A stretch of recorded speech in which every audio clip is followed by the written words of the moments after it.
The champagne flute shattered against marble, spraying glass across Tamara Johnson's burgundy heels. She didn't flinch. After 3 years coordinating upscale events, broken glass was the least of her concerns. What worried her was the bride's mother screaming at the caterer, the string quartet playing off-key, and the fact that she'd somehow lost track of 50 white doves that were supposed to be released during the ceremony. Somewhere in this sprawling Connecticut estate, those birds were probably destroying a priceless antique. Tamara pressed 2 fingers to her temple, willing away the headache building behind her eyes. Her small company, Elegant Moments, couldn't afford another disaster. Not when she was already 3 months behind on rent and her mother's medical bills were piling up faster than she could count them. Please, I'm begging you. Just 5 minutes. Tamara spun around, nearly colliding with the man who'd appeared beside her. He was tall, easily over 6 feet, with dark hair slightly disheveled and blue eyes that held pure panic. His expensive navy suit was perfectly tailored, but he was breathing hard, like he'd just sprinted across the entire property. Before she could respond, he grabbed her hand. "What are you doing?" Tamara tried to pull away, but his grip was firm. "Not painful, just desperate. 5 minutes. Pretend you know me. Please." He glanced over his shoulder and Tamara followed his gaze. A woman in a tight emerald dress was scanning the crowd, her expression predatory. "She's going to find me and I can't. I just can't deal with her right now. Sir, I'm working. I don't have time for whatever game this is." Tamara kept her voice professional, though her heart was racing. The last thing she needed was to get involved in some wealthy person's drama. "I'll pay you. Name your price." His voice dropped lower, more urgent. "I know this is insane. I know I look crazy.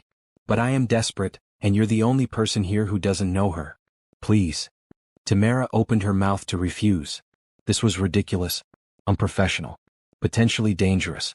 But something in his eyes stopped her. It wasn't just panic. It was the kind of exhaustion that came from being hunted, from having no safe space. She knew that feeling. She'd seen it in her mother's eyes when the hospital bills first started coming.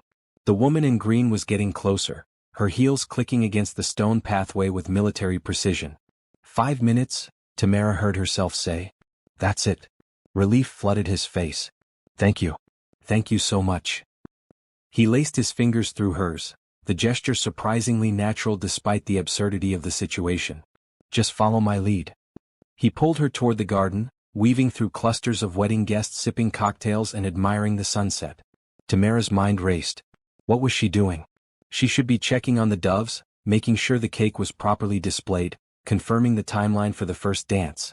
Instead, she was holding hands with a complete stranger, running from a woman who looked like she could kill with her stare alone. They ducked behind a row of perfectly trimmed hedges.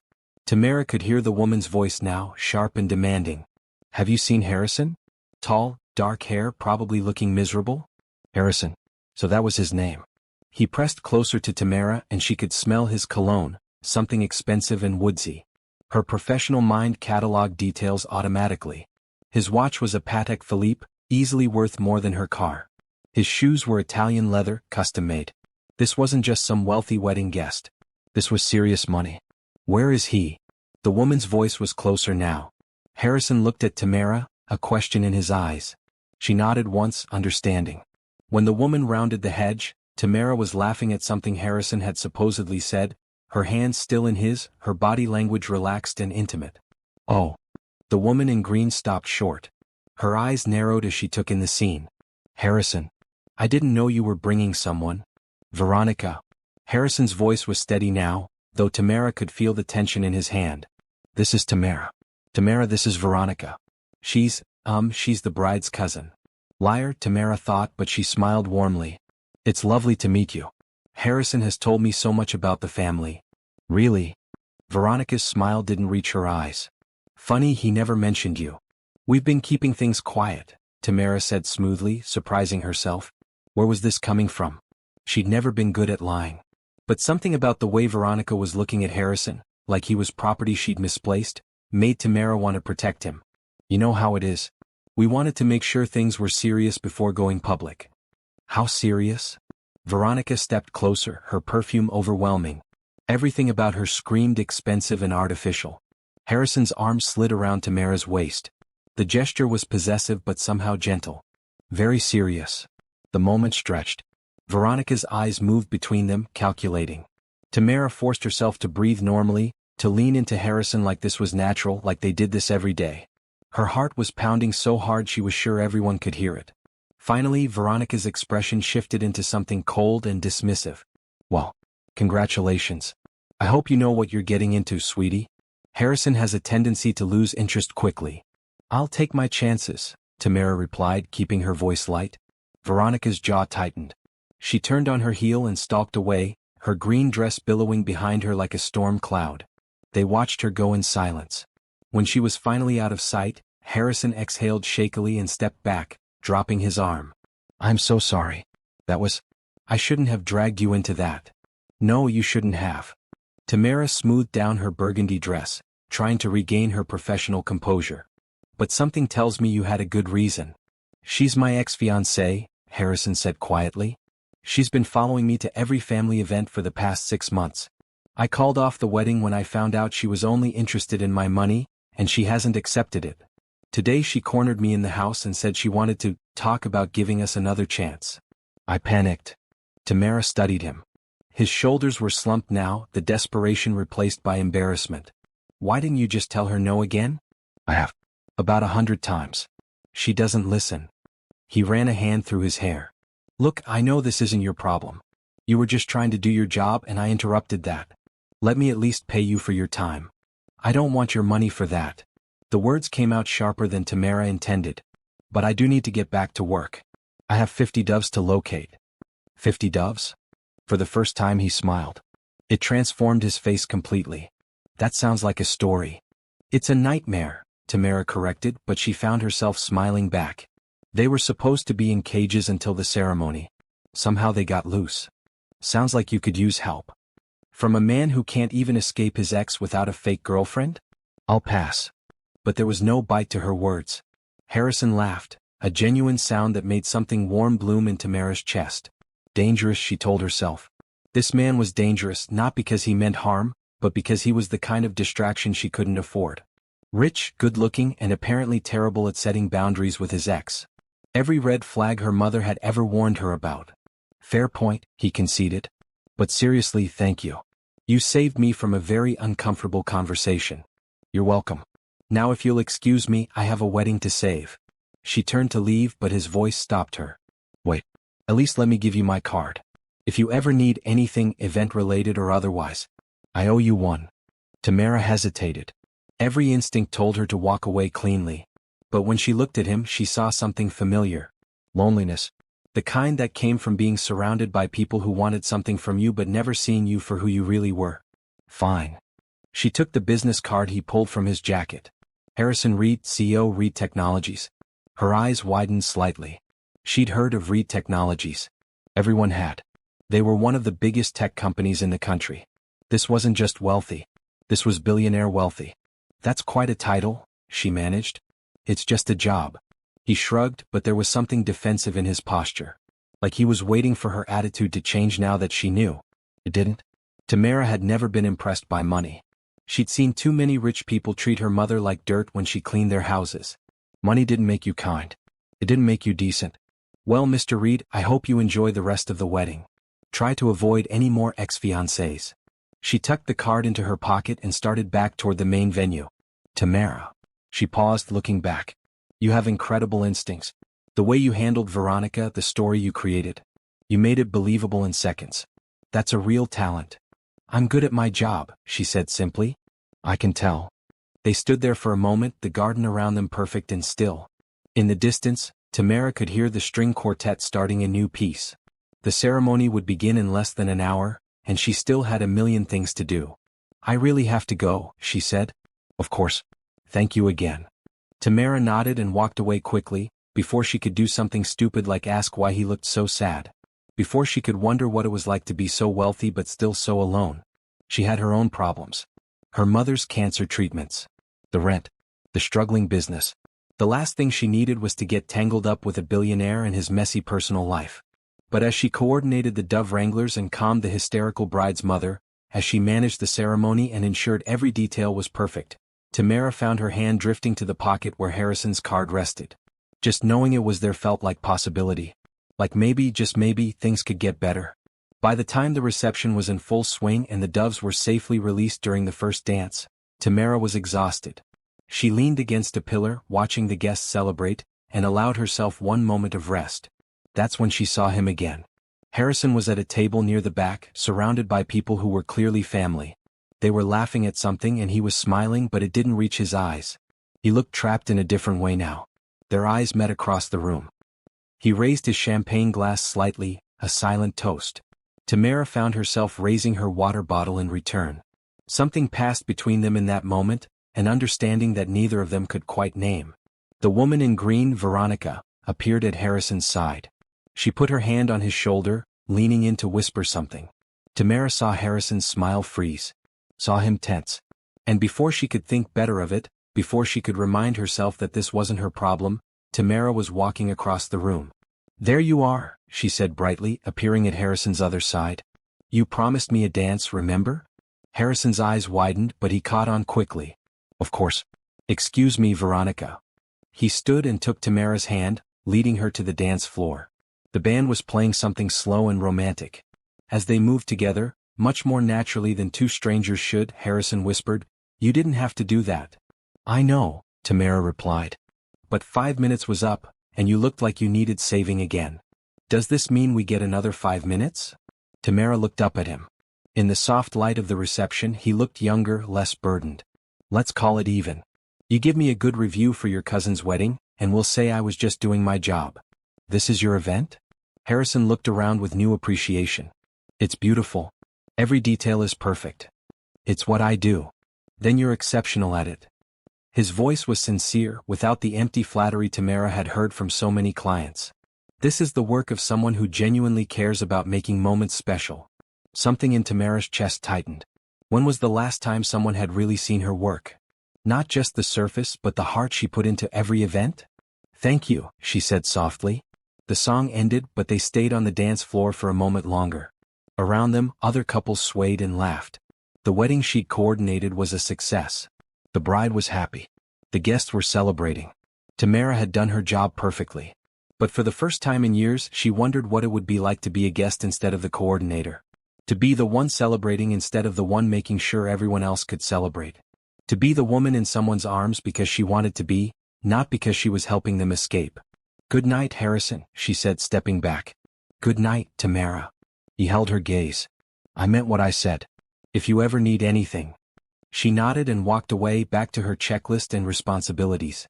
But later, when she was driving home in her beat-up Honda, the card in her pocket felt heavier than it should.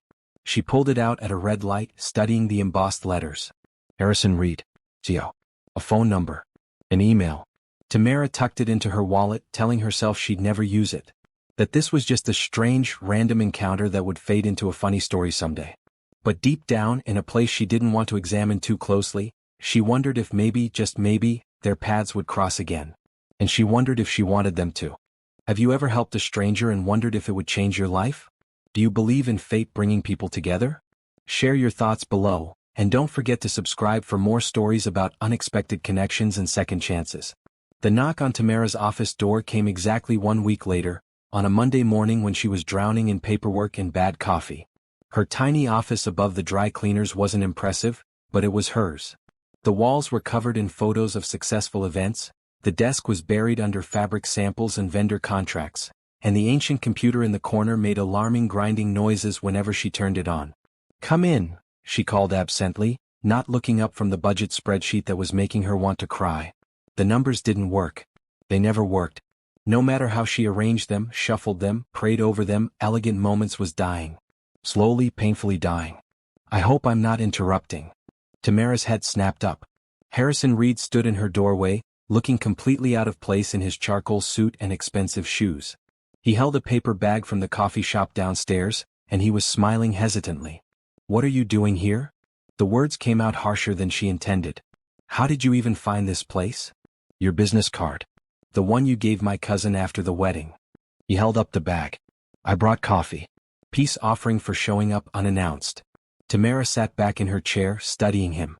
In the week since the wedding, she'd convinced herself that the encounter had been a fluke, a strange moment that meant nothing. But here he was, in her office, looking at her like she was someone important. It was unsettling. What do you want, Harrison? To talk.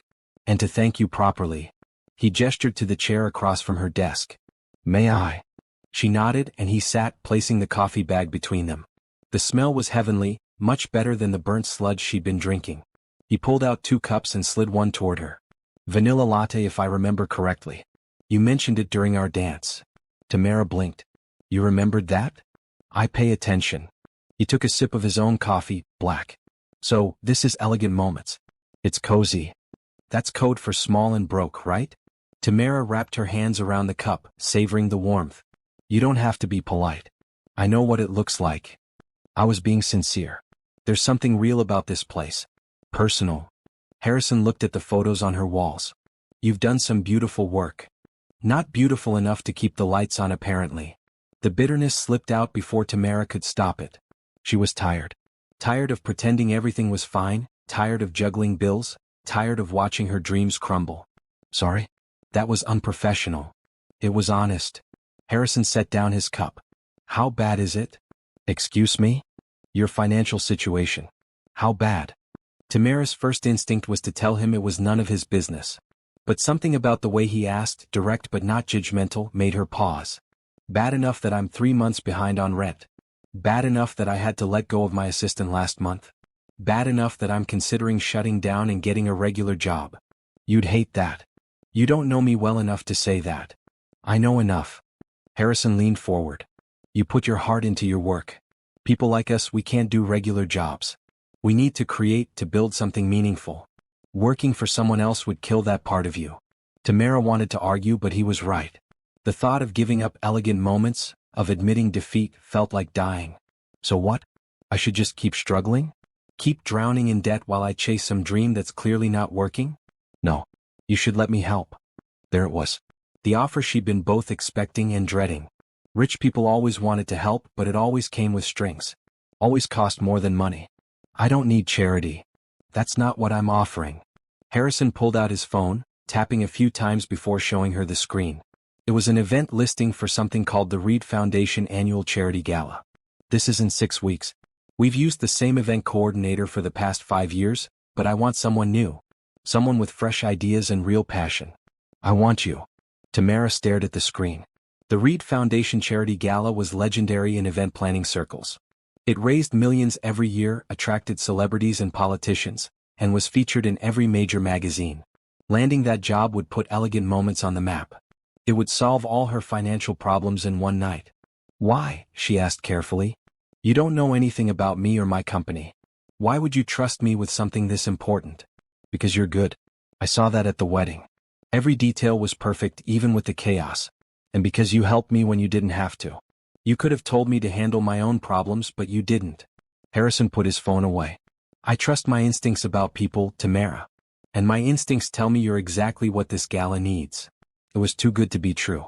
Tamara knew that.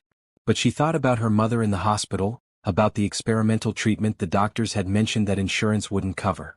She thought about her 2 remaining employees who depended on their paychecks. She thought about the dream she'd worked so hard to build. What's the catch? She asked. No catch. Standard contract, standard fees. Actually, probably better fees than you're used to. The foundation has a generous budget. Harrison pulled out a folder from his briefcase and slid it across the desk. Look it over. Talk to a lawyer if you want. This is a legitimate business offer. Tamara opened the folder with shaking hands. The numbers inside made her dizzy. This wasn't just good. This was life-changing. 6 months of financial security, maybe more if she was smart about it. The chance to work on something prestigious enough to attract other high-end clients. I need to think about it, she said, even though every part of her was screaming to accept immediately. Of course. Take your time. Harrison stood, smoothing his jacket. But Tamara? Don't let pride stop you from accepting good fortune when it comes. Sometimes help isn't charity. Sometimes it's just one person recognizing talent in another and wanting to give them a chance to shine. After he left, Tamara sat alone with the contract, reading it over and over. Everything seemed legitimate. The terms were fair, even generous. There were no hidden clauses, no strange requirements. It was exactly what Harrison had said it was. A good opportunity. She picked up her phone and called her mother. Baby, you sound stressed, her mother said immediately. What's wrong? Nothing's wrong. Actually, something might be very right and I don't know what to do about it. Tamara explained the situation, leaving out the part about Harrison's ex-fiancée and the fake relationship. Her mother didn't need to know all the details. "This man, you trust him?" her mother asked when Tamara finished. "I don't know. I barely know him." "But your gut. What does your gut say?" Tamara closed her eyes, thinking about the way Harrison had looked at her during the wedding. The desperation in his voice when he'd asked for help. The genuine gratitude afterward. The careful respect in his tone when he'd offered this job. "My gut says he's lonely and kind and trying to do something good." "Then accept. Pride is for people who can afford it. You need this, baby. We need this. Take the blessing when it's offered." That night, Tamara called Harrison and accepted the job. His relief was palpable through the phone. "Thank you. You won't regret this." "I hope not." They arranged to meet the next day to discuss details. Tamara spent hours preparing, researching the foundation, looking at photos from previous galas, making notes on ideas. When she arrived at the Reed Technologies headquarters, she was ready. Or so she thought. Harrison's office took up the entire top floor. Windows overlooked the city, the furniture was modern and expensive, and there was artwork on the walls that probably cost more than her entire inventory. He was on the phone when his assistant showed her in, but he quickly ended the call and came around the desk to greet her. "Tamara. Thank you for coming." He gestured to a sitting area with comfortable chairs. "Please sit. Can I get you anything?" "I'm fine. Let's just get to work." She pulled out her tablet, all business. If she was going to do this, she was going to do it right. They spent 3 hours going over details. Harrison told her about the foundation's mission, providing technology education to underprivileged schools. He showed her budgets and donor lists, explained what had worked in previous years and what hadn't. Tamara took notes frantically, her mind already spinning with ideas. "What about the theme?" she asked. "Past galas seem pretty traditional. Elegant but safe." "That's exactly why I want someone new. I'm tired of safe." Harrison leaned back in his chair. "What would you do? If budget wasn't a concern, if you could create anything?" Tamara bit her lip, thinking. "A garden at night. But not real gardens. Technology gardens. LED flowers that light up, interactive displays that respond to touch, projections on the walls showing kids learning. Make it beautiful but purposeful. Show donors exactly where their money is going while they eat and drink and dance." Harrison's eyes lit up. "That's brilliant. That's exactly what we need. Something that makes the cause real instead of abstract." They kept talking, ideas flowing naturally. Tamara forgot to be nervous, forgot about the money and the pressure. This was what she loved about event planning. The creativity, the challenge of turning concepts into reality. Harrison matched her enthusiasm, adding suggestions, pushing her to think bigger. By the time they finished, it was dark outside. Tamara looked at the clock in surprise. "I've taken up your whole afternoon." "Best afternoon I've had in months," Harrison said, and she could tell he meant it. "You're amazing at this, Tamara. The way your mind works, seeing connections and possibilities. I made the right choice. I hope I can live up to your expectations." "You will." "I don't doubt that for a second." He walked her to the elevator. "I'll have my assistant send you everything you need. Contact information for our preferred vendors, though you're free to bring in your own people. Access to the venue. Whatever you need." "Thank you." Tamara stepped into the elevator, then hesitated. "Can I ask you something personal?" "Of course." "Why are you really doing this?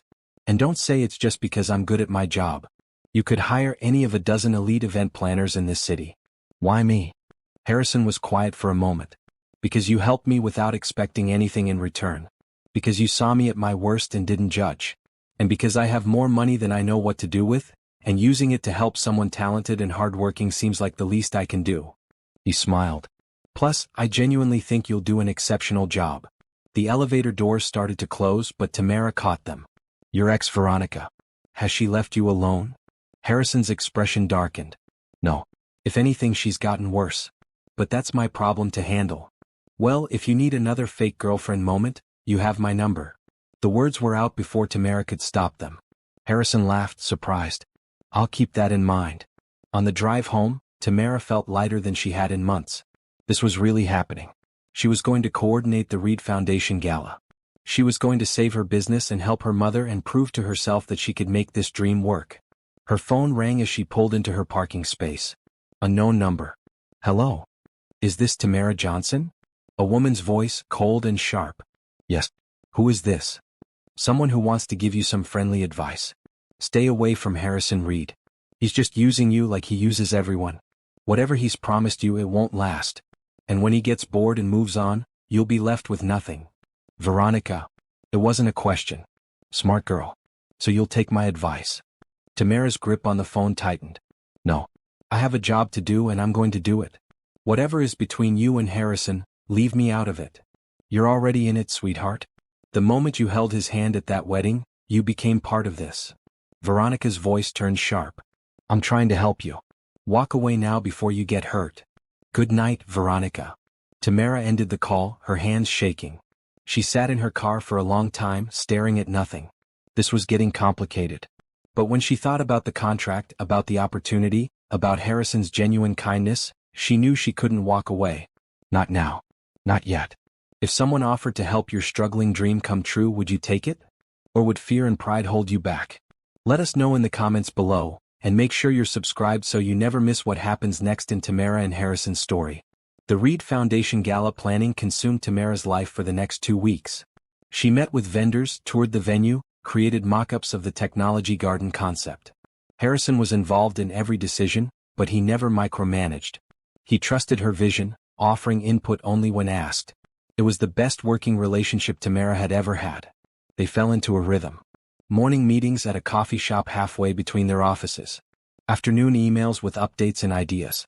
Late-night texts about last-minute changes or sudden inspirations. It felt natural, easy in a way that made Tamara nervous. She kept reminding herself this was business, just business. But the Veronica situation kept escalating. The woman showed up at the venue during a walkthrough, claiming she was there to help. She sent Tamara emails pointing out mistakes in the planning that weren't actually mistakes. She even called some of Tamara's vendors, claiming to be Harrison's representative and trying to change orders. Harrison was furious when he found out. I'm getting a restraining order. This has gone too far. They were in Tamara's office, going over centerpiece options. It was late Friday afternoon, and they were both exhausted. Will that even work? Tamara asked. She seems pretty determined. It has to. I can't keep living like this, always looking over my shoulder. Harrison rubbed his face. I'm sorry you're caught up in this. It's not fair to you. I can handle it. Tamara selected 3 centerpiece designs. What do you think of these? They're all beautiful. You choose. Harrison wasn't really looking at them. He was staring out her small window at the street below, lost in thought. Can I ask you something? Sure. Do you ever wish you'd made different choices? Taken the safer path? Tamara considered the question. Every day. When I'm lying awake at 3 a.m. worrying about money. When I have to choose between paying rent and buying groceries. When I see my friends with their stable jobs and steady paychecks. She paused. But then I coordinate an event and I see the joy on people's faces and I remember why I do this. The hard parts are worth it for the moments when everything comes together perfectly. That's how I feel about my company. Harrison turned to face her. Everyone thinks being successful must be easy, must solve all your problems. But it just creates different problems. Harder ones sometimes. Like ex-fiancés who won't take no for an answer? Among other things. He smiled, but it was sad. My parents want me to settle down, give them grandchildren. My board wants me to be more visible, more social. Everyone has expectations, and I'm failing all of them because I can't even manage my personal life. Tamara set down the centerpiece samples. You're not failing. You're just dealing with a difficult situation. That I created by being stupid enough to propose to someone I barely knew. We all make mistakes. You can't punish yourself forever for one bad judgment call. She hesitated, then added, for what it's worth, I think you're doing fine. Building a successful company, running a charitable foundation, being kind to strangers in wedding gardens. That's not nothing. Harrison looked at her with such intensity that Tamara felt her breath catch. You see me differently than most people do. I see you as a person, not a bank account. That's all. That's everything. He stood abruptly, pacing her small office. I have a crazy idea. You can absolutely say no. In fact, you should probably say no. Tamara's heart started beating faster. What kind of crazy idea? Veronica won't leave me alone because she thinks I'm single and available. The restraining order will help, but it won't solve the underlying problem. She's convinced we're meant to be together. Harrison stopped pacing and faced Tamara. What if we made our fake relationship real? Not actually real but publicly real. Dating for a few months until she finally gets the message and moves on. That's insane. I know. That's not how you solve this kind of problem. I'm aware. You should just ignore her completely until she loses interest. I've tried that. It doesn't work. Harrison sat back down, leaning forward earnestly. Look, I know this is a huge ask. And I know we barely know each other. But you've already helped me once and it worked. Veronica backed off at the wedding when she saw us together. Maybe if she saw us together more, saw that I was genuinely happy with someone else, she'd finally accept reality. Tamara wanted to say no. Every logical part of her brain was screaming to refuse. This was messy and complicated and bound to end badly. But she thought about her mother in the hospital. About the experimental treatment the doctors said might add years to her life but cost more than Tamara made in 6 months. About her business barely staying afloat despite the gala contract. What's in it for me? She asked carefully. Harrison pulled out his phone, typing quickly, then showed her a number. That's what I'll pay you for 3 months of fake dating. Appearances at events, social media posts, maybe meeting my family. Nothing inappropriate. Just pretending we're together to convince Veronica to move on. Tamara stared at the number. It was obscene. It was enough to pay for her mother's treatment, pay off her business debts, and have enough left over to expand elegant moments. It was the answer to prayers she'd been too tired to pray. This is too much, she whispered. It's what your time and effort are worth. And honestly, it's a drop in the bucket for me. I have more money than I could spend in 10 lifetimes. Let me use some of it to help both of us solve our problems. What if it doesn't work? What if Veronica doesn't buy it? Then at least I tried something. And you still get paid for your time. Harrison's voice was gentle. I'm not trying to pressure you, Tamara. If you say no, we continue as we are. You coordinate the gala, I pay you for that work and we go our separate ways afterward. But if you say yes, if you're willing to help me one more time, I promise I'll make it worth your while. And I'll do everything I can to make it easy for you. Tamara stood and walked to her window, looking down at the street. People were heading home from work, normal people with normal problems. She used to be one of them.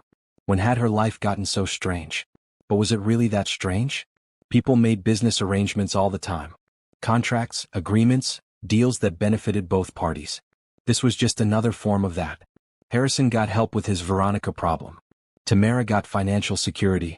It was practical, really. 3 months, she said, not turning around. Just 3 months and then we end it cleanly. No drama, no complications.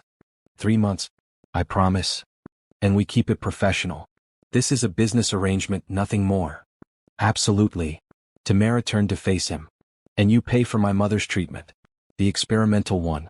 That's non-negotiable. Harrison's expression softened. Of course. That's actually why I made the offer so high. I did some research. I know what that treatment costs. Something in Tamara's chest cracked. When was the last time someone had thought about her needs, really thought about them without being asked? Why are you being so nice to me? Because you were nice to me when you didn't have to be. Because you're talented and hardworking and deserve a break. Because helping you helps me and that seems like the definition of a good deal. Harrison stood and held out his hand. So what do you say? Want to be my fake girlfriend? Tamara looked at his outstretched hand. This was crazy. Impulsive. Probably the worst decision she'd ever make. But her mother's face flashed through her mind. Tired, pale, getting thinner every week. The doctors said the treatment could help. Could give her more time. More years. How could Tamara say no to that? She took his hand. 3 months. Starting now. Harrison's smile was genuine, relieved, grateful. Thank you. You have no idea what this means to me. I hope I don't regret this. I'll do everything I can to make sure you don't. They spent the next hour hammering out details. Public appearances at charity events, society dinners, maybe a weekend trip or two. Harrison would pick her up for their dates and return her home safely. They'd post occasionally on social media. They'd act affectionate but appropriate. And at the end of 3 months, they'd stage a friendly breakup and go their separate ways. It sounded simple on paper. Tamara tried to ignore the voice in her head that said nothing about this would be simple. Harrison left, promising to have his lawyer draw up a contract. Tamara sat alone in her office as the sun set, wondering what she'd just agreed to. Her phone rang. Her mother. Hey mom. Baby, I have news. The doctor said the treatment is available. They can start in 2 weeks if we can secure payment.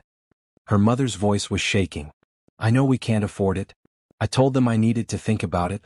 Maybe we can do a payment plan or... We can afford it, Tamara interrupted.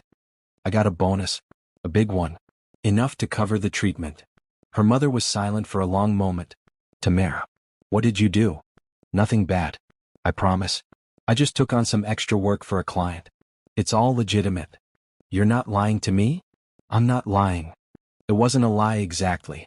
This was work in a way. The treatment is happening, Mom. No arguments. You're getting better.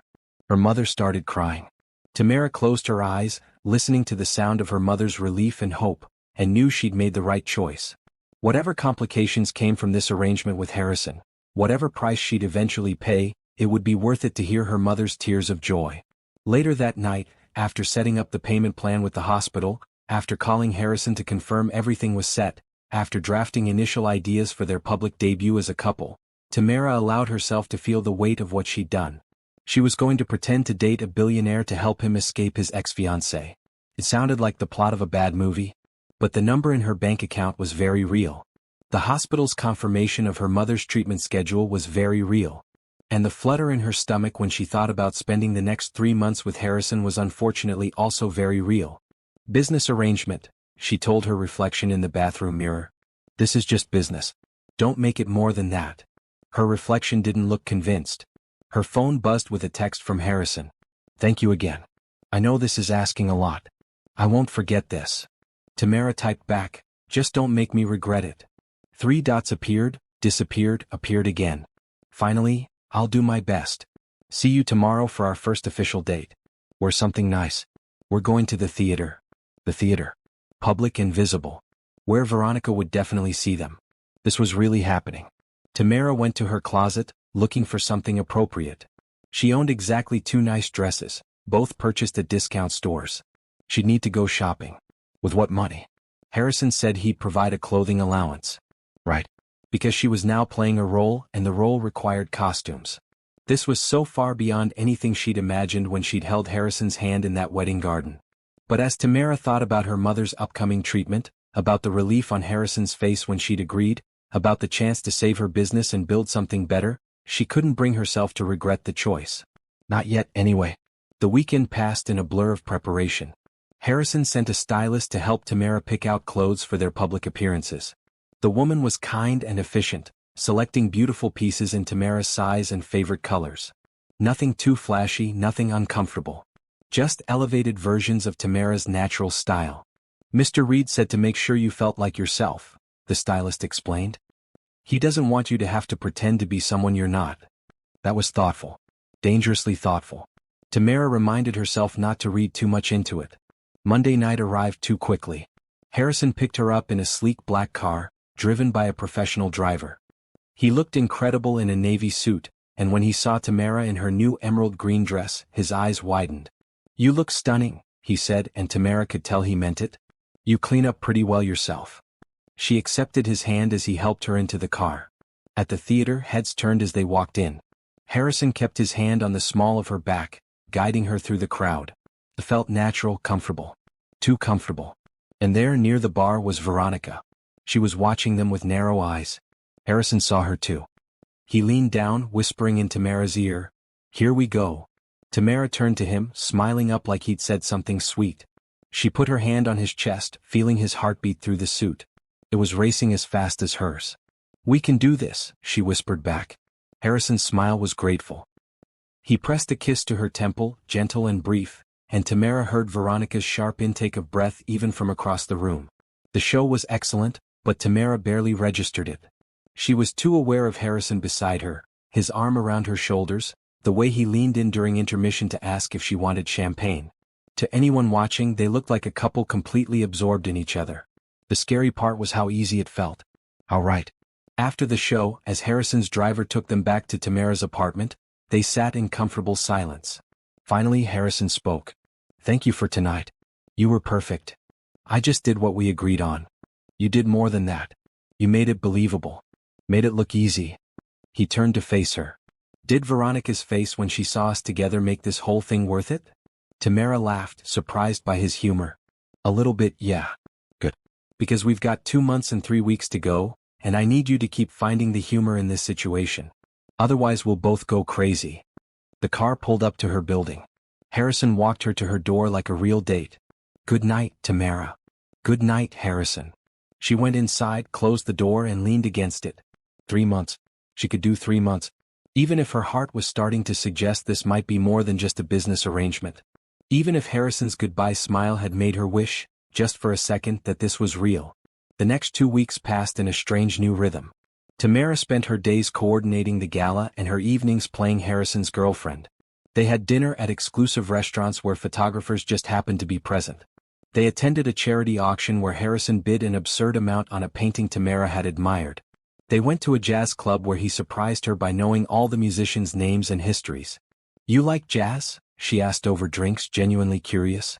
"My mother played saxophone in college. She taught me to appreciate good music." Harrison smiled at the memory. "She always said that jazz teaches you to embrace mistakes and turn them into something beautiful. That's a good philosophy for life." "She's full of good philosophies. You'll like her." He paused, then added carefully, "I'm having lunch with my family on Sunday. Would you come? They're eager to meet you." Tamara's stomach flipped. Meeting the family felt real in a way their public dates didn't. "Are you sure that's necessary? My mother saw pictures of us at the theater. She called the next day demanding to know why I hadn't mentioned I was seeing someone." Harrison looked apologetic. "I could tell her you're busy, but she'll just keep pushing. And honestly, it would help sell the relationship if my family believes it's real." He was right. Tamara knew he was right. "Okay. Sunday lunch. But you have to warn them I'm not from their world. I'm not going to know which fork to use or how to make small talk about yacht clubs. They're not like that.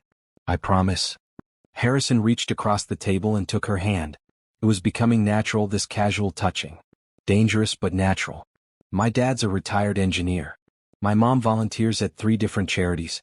My sister Autumn is getting her master's in social work. They're good people, Tamara. They'll love you because I care about you." He'd almost said love. Tamara's heart did something complicated. "Careful. You almost broke character there."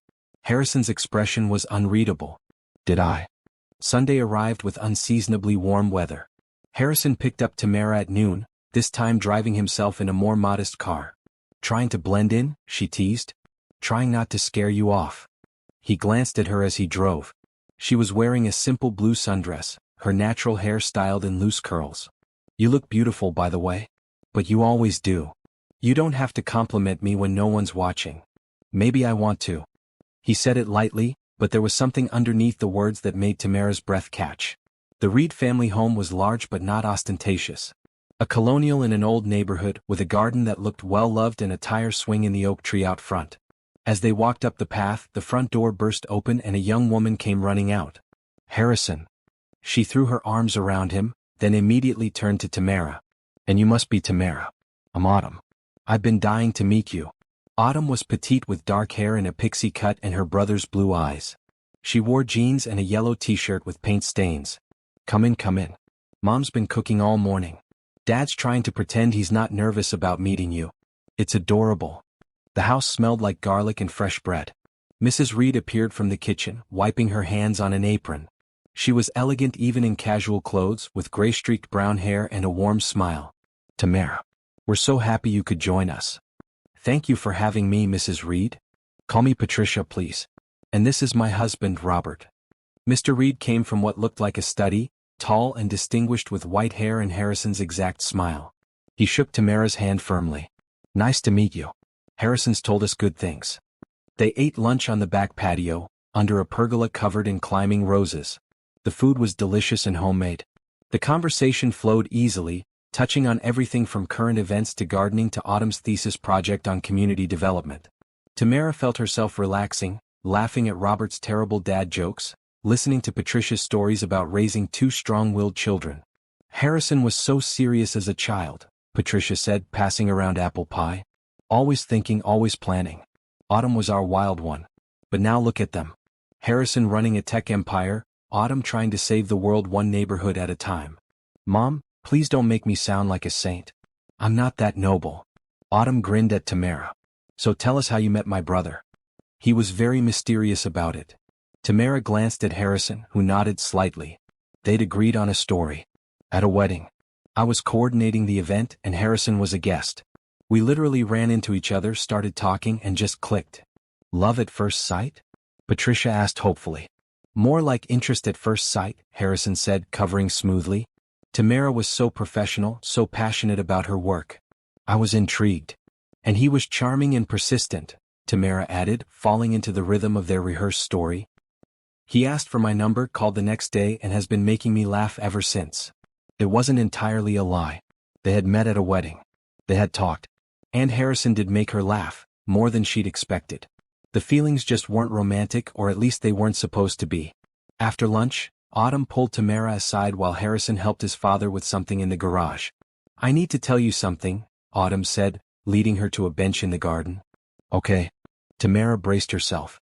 Had Autumn figured out the truth? My brother seems happy. Really happy for the first time in years. Autumn's expression was serious. After Veronica, after that whole mess, we were worried. He closed himself off, threw himself into work. But since he met you, he's different. Lighter. Guilt twisted in Tamara's stomach. Autumn? I'm not trying to pressure you. I just want you to know that whatever you two have, it's good for him. Don't hurt him, okay? He acts tough, but he's actually got the softest heart of anyone I know. I won't hurt him, Tamara promised, meaning it. That's the last thing I want to do. Good. Autumn's smile returned. Now, can we talk about the fact that you're planning the Reed Foundation Gala? Because I have so many ideas, and Harrison never listens to me.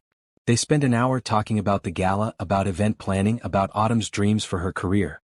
Tamara found herself genuinely liking this woman, wanting to be her friend beyond the fake relationship. It was complicated and messy and not at all what she'd signed up for. When it was time to leave, Patricia hugged Tamara tightly. Come back soon. Don't wait for Harrison to bring you. You're welcome anytime. Thank you. That means a lot. In the car, heading back to Tamara's apartment, Harrison was quiet. Finally he said, They loved you. They're wonderful people. You're lucky to have them. I am. He glanced at her. Was it awful? Meeting them knowing this is all temporary? It was harder than I expected, Tamara admitted. Especially Autumn. She's great and I wish I could really be her friend. You can be. When this is over, when we've achieved what we need to achieve, there's no reason we can't stay friends. You and me, you and my family. Why does it have to be all or nothing? Tamara wanted to explain that it didn't work that way. That you couldn't fake intimacy for 3 months and then just neatly transition to friendship. That feelings got complicated, lines got blurred. But she didn't say any of that. Instead she just nodded. Maybe you're right. The next week brought more dates, more photos and society columns. Tamara's social media follower count exploded. Clients started calling elegant moments, wanting the event planner who was dating Harrison Reed. Her business was suddenly thriving, and it should have felt like victory. Instead, it felt like she was living someone else's life. Her mother's treatment started. Tamara visited the hospital every other day, holding her mother's hand through the difficult sessions. The side effects were harsh, but the doctors were optimistic. This is working, they said. We're seeing positive results. Harrison visited once, bringing flowers and sitting with Tamara in the waiting room. He didn't talk much, just offered quiet company. When Tamara finally broke down crying from exhaustion and stress, he held her without judgment or discomfort. Just held her while she cried. Thank you, she whispered when she could speak again. You don't have to thank me for being a decent human being. Most people aren't this decent. Then you've been meeting the wrong people. He brushed a tear from her cheek. Your mother is going to be okay. I feel it. She's as strong as you are. The moment felt too real. Too intimate. Tamara pulled away gently. I should get back to work. The gala is in 3 weeks and I still have a million details to finalize. Let me help. Tell me what you need. They spent the rest of the afternoon side by side, Harrison making calls to vendors, Tamara organizing final confirmations. It was the best kind of partnership, each of them playing to their strengths. And if Tamara occasionally looked up to find Harrison watching her with an expression she couldn't quite read, well, she told herself she was imagining things. 2 nights later, they attended a formal dinner at a museum. Veronica was there, watching them with cold eyes. Harrison kept Tamara close, his hand never leaving hers. During cocktails, Veronica approached. Harrison. Tamara. How lovely to see you both. Her smile was sharp. You two are quite the couple. Everyone's talking about you. That's kind of the point, Tamara said evenly. Veronica laughed, but there was no humor in it. Yes, the point. I wonder what the point really is. She leaned closer. Be careful, sweetie. Harrison has a pattern. He falls fast, burns bright, then loses interest. I'd hate to see you get hurt when he inevitably moves on to the next shiny thing. Veronica, that's enough. Harrison's voice was cold. You don't get to speak to her like that. I'm just being honest. Someone should warn her about what she's getting into. Veronica's eyes glittered. How long have you two been together? 2 weeks? 3? Give it another month and see if he's still as attentive. We've been together 5 weeks, Tamara said, though it felt like longer. And Harrison has been nothing but wonderful. Maybe the problem wasn't him, Veronica. Maybe it was you. Veronica's face went white, then red. Before she could respond, Harrison pulled Tamara away. Let's get some air. Outside on the museum steps, the night was cool and clear. I'm sorry, Harrison said. I shouldn't have let her corner us like that. It's fine. I can handle her. Tamara leaned against the stone railing. Is what she said true? Do you have a pattern? No. I've had 3 serious relationships in my life. 1 in college that ended mutually when we graduated. 1 in my 20s that lasted 2 years before we realized we wanted different things. And Veronica, which was a mistake from day one. Harrison stood beside her. I don't fall fast and lose interest. I'm actually boringly loyal. Ask anyone who knows me. Why did you propose to her? Harrison was quiet for a long time. Loneliness. Pressure from my family to settle down. The fact that she seemed interested in me for me, not my money, or so I thought. He laughed bitterly. Turns out I was wrong about that. She had a whole plan. Marry me, wait 2 years, then divorce and get half of everything. One of her friends got drunk and told me the truth. That's horrible. It was educational. I learned that not everyone who seems genuine is actually genuine. I learned to trust my instincts more and other people's words less. He turned to look at her. You're one of the few people who's never asked me for anything. Even when I offered to help, you hesitated. Do you know how rare that is in my world? I'm not special, Harrison. I just have pride, probably too much of it. It's not pride. It's integrity. He reached out and tucked a strand of hair behind her ear, a gesture that felt too tender for their arrangement. That's why I trust you. They stood there in the moonlight, the party continuing inside without them. Tamara knew she should step back, should maintain the professional distance that was supposed to define their arrangement. But she didn't move. Neither did Harrison. We should get back, she finally said. Yeah, we should. But neither of them moved for another long moment. And when they finally did go back inside, Tamara's heart was beating faster than it should, and Harrison's hand in hers felt less like an act and more like something she was starting to need. Later that night, alone in her apartment, Tamara admitted to herself what she'd been avoiding for weeks. She was falling for Harrison Reed. Really falling, not fake falling. And she had no idea what to do about it. Her phone buzzed. A text from Harrison, "Thank you for tonight. You handled Veronica perfectly. I owe you one." Tamara typed back, "We're even." But they weren't even. Not anymore. Because somewhere between the fake dates and the real moments, between the public displays and the private conversations, Tamara had started wanting this to be real. And that was going to make the eventual ending so much harder than she'd ever imagined. Week 7 of their arrangement brought a cold snap to the city. Tamara arrived at the gala venue for a final walkthrough, shivering in her red coat. The space was transformed exactly as she'd envisioned. LED flowers glowing in soft colors, interactive displays waiting to be activated, projections mapping the walls. It was beautiful, purposeful, perfect. This is incredible. Harrison's voice came from behind her. He was early as usual, carrying 2 coffees. You've outdone yourself. You haven't seen it with people yet. That's when it really comes alive. Tamara accepted the coffee gratefully. Thanks for this. I'm starting to learn your coffee order by heart. Vanilla latte with an extra shot. Stalker. Attentive fake boyfriend, he corrected with a grin. The venue manager approached with questions, and Tamara spent the next hour troubleshooting last-minute details. Harrison stayed, offering opinions when asked, mostly just watching her work. When they finally finished, it was nearly lunchtime. Have you eaten? Harrison asked. Not since breakfast. Come on. I know a place. The place was a small Vietnamese restaurant tucked between office buildings. The food was amazing and cheap, nothing like the expensive places they usually went for their public dates. How did you find this? Tamara asked around a mouthful of pho. My first office was around here, back when Reed Technologies was just me and 2 other people working out of a strip mall. We ate here every day because it was all we could afford.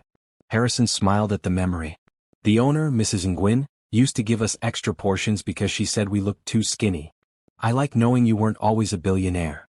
I like that you would have liked me even when I was broke. He said it casually, but there was weight behind the words. Tamara's phone rang. The hospital. Her heart jumped into her throat. I need to take this. She stepped outside, bracing against the cold. Hello? Ms. Johnson?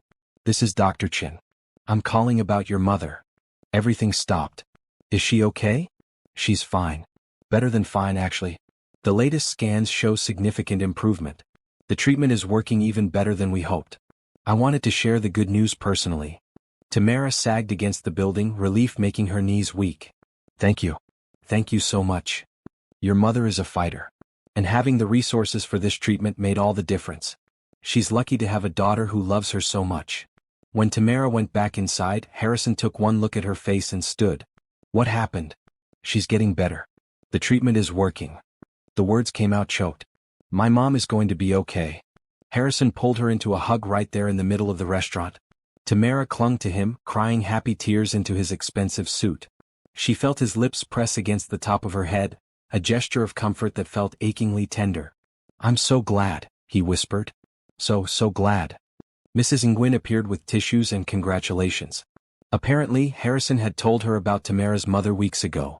The older woman patted Tamara's hand. Good news? Always good to have good news. You are blessed. Tamara nodded, unable to speak. She was blessed. And one of those blessings was the man still holding her, who had made this possible without expecting anything in return. After lunch, they walked through the city despite the cold. Tamara couldn't stop smiling. I can't believe it. The doctors were cautious, didn't want to promise anything. But it's really working. Your mother must be thrilled. She cried. Happy tears like me. Tamara glanced at Harrison. I can't thank you enough for making this possible. I know it's part of our arrangement, but it means everything to me. It's not just part of our arrangement. It's what anyone would do. He stopped walking, turning to face her.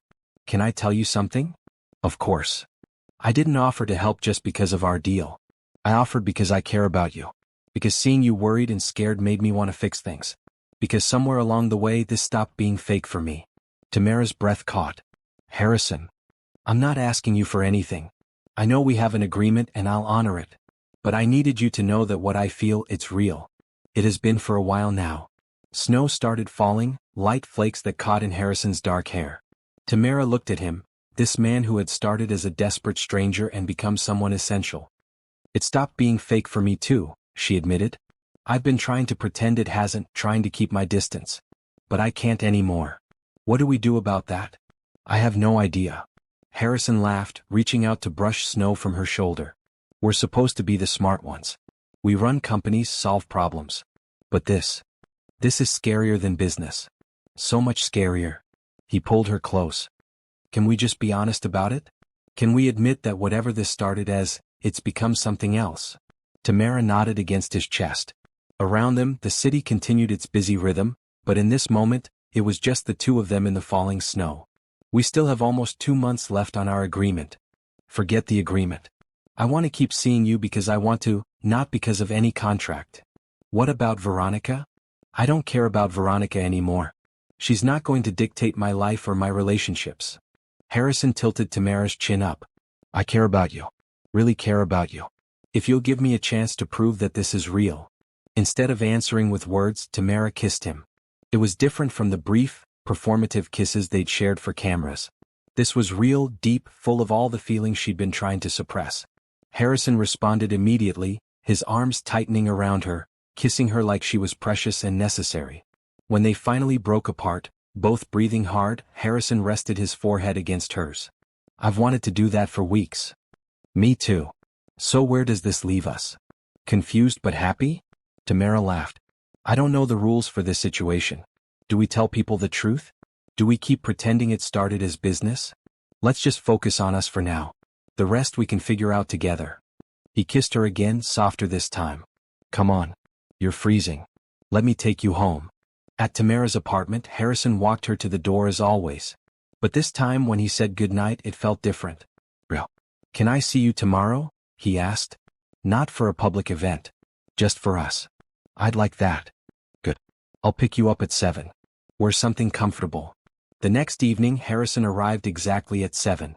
Tamara had agonized over what comfortable meant, finally settling on jeans and a green sweater. Harrison was in jeans too, looking younger and more relaxed than she'd ever seen him. "Where are we going?" she asked as they drove.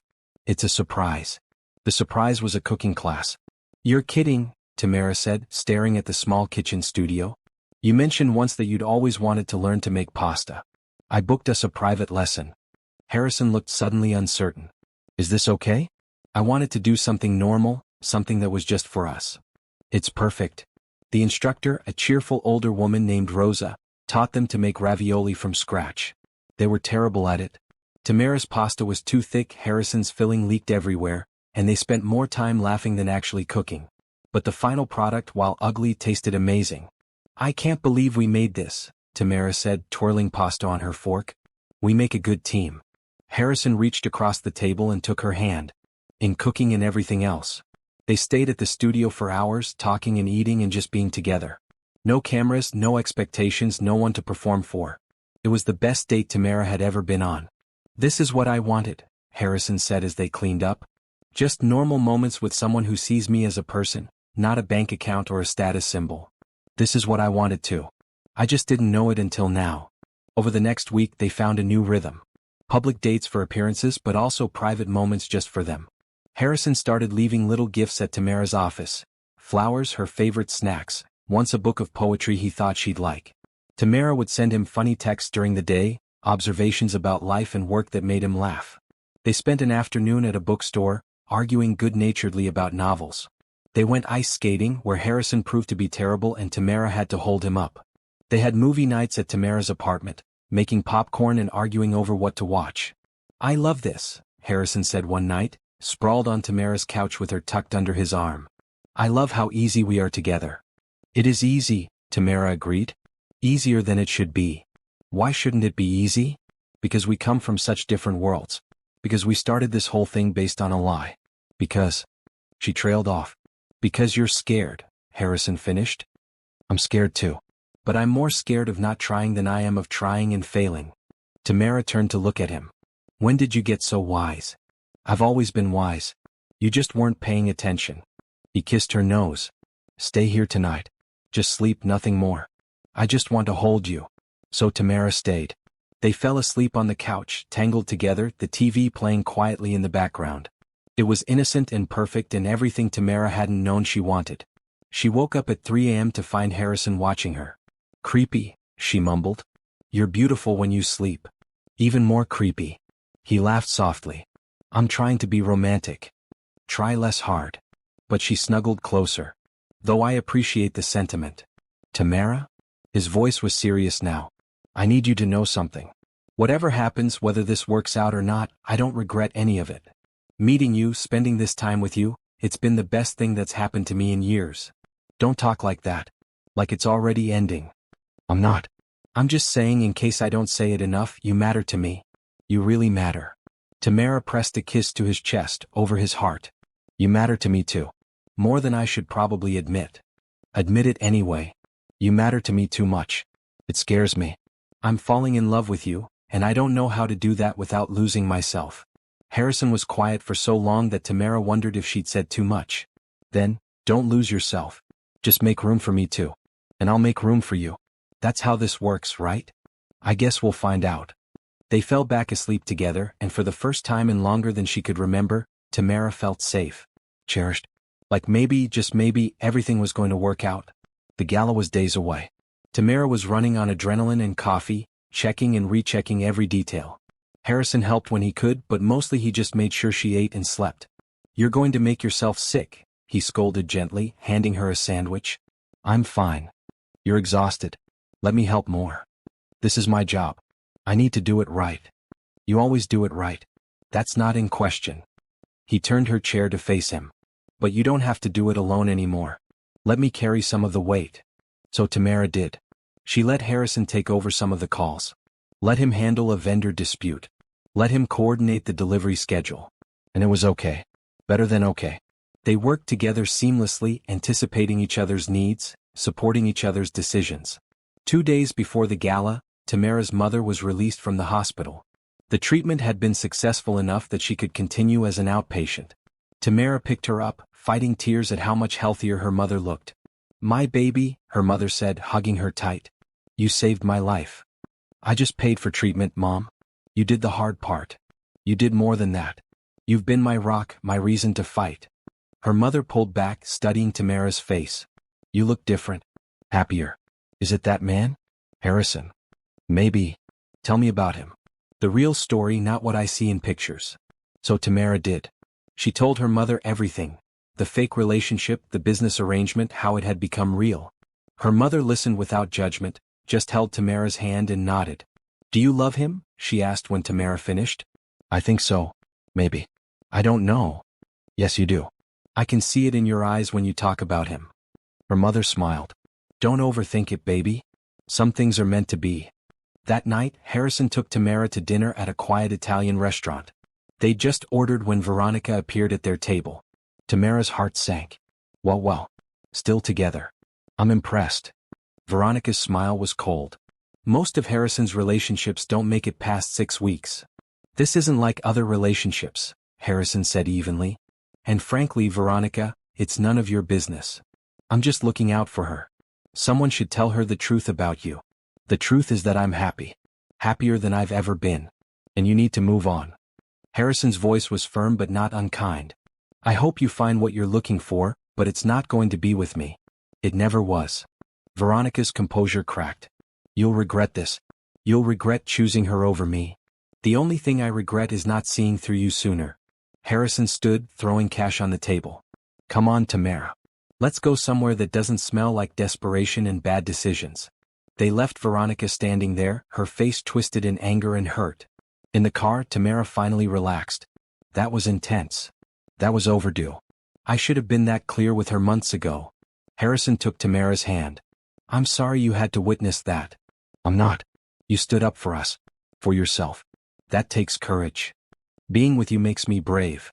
They drove to Harrison's penthouse, neither wanting to end the evening. His home was modern and beautiful, floor-to-ceiling windows overlooking the city. They stood at those windows, watching lights twinkle below, and Tamara felt like she was on top of the world.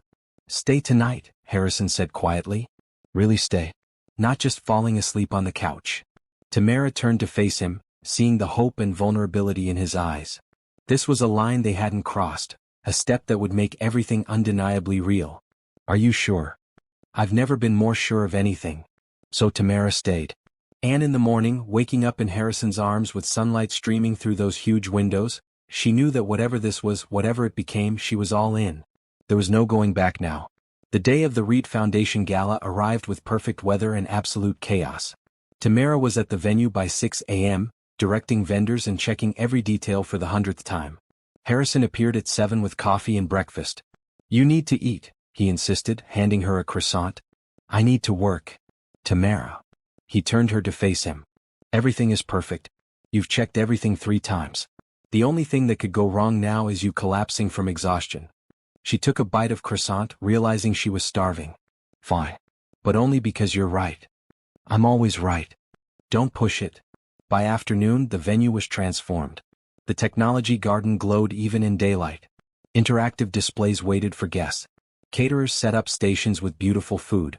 The string quartet practiced in the corner. It was everything Tamara had envisioned and more.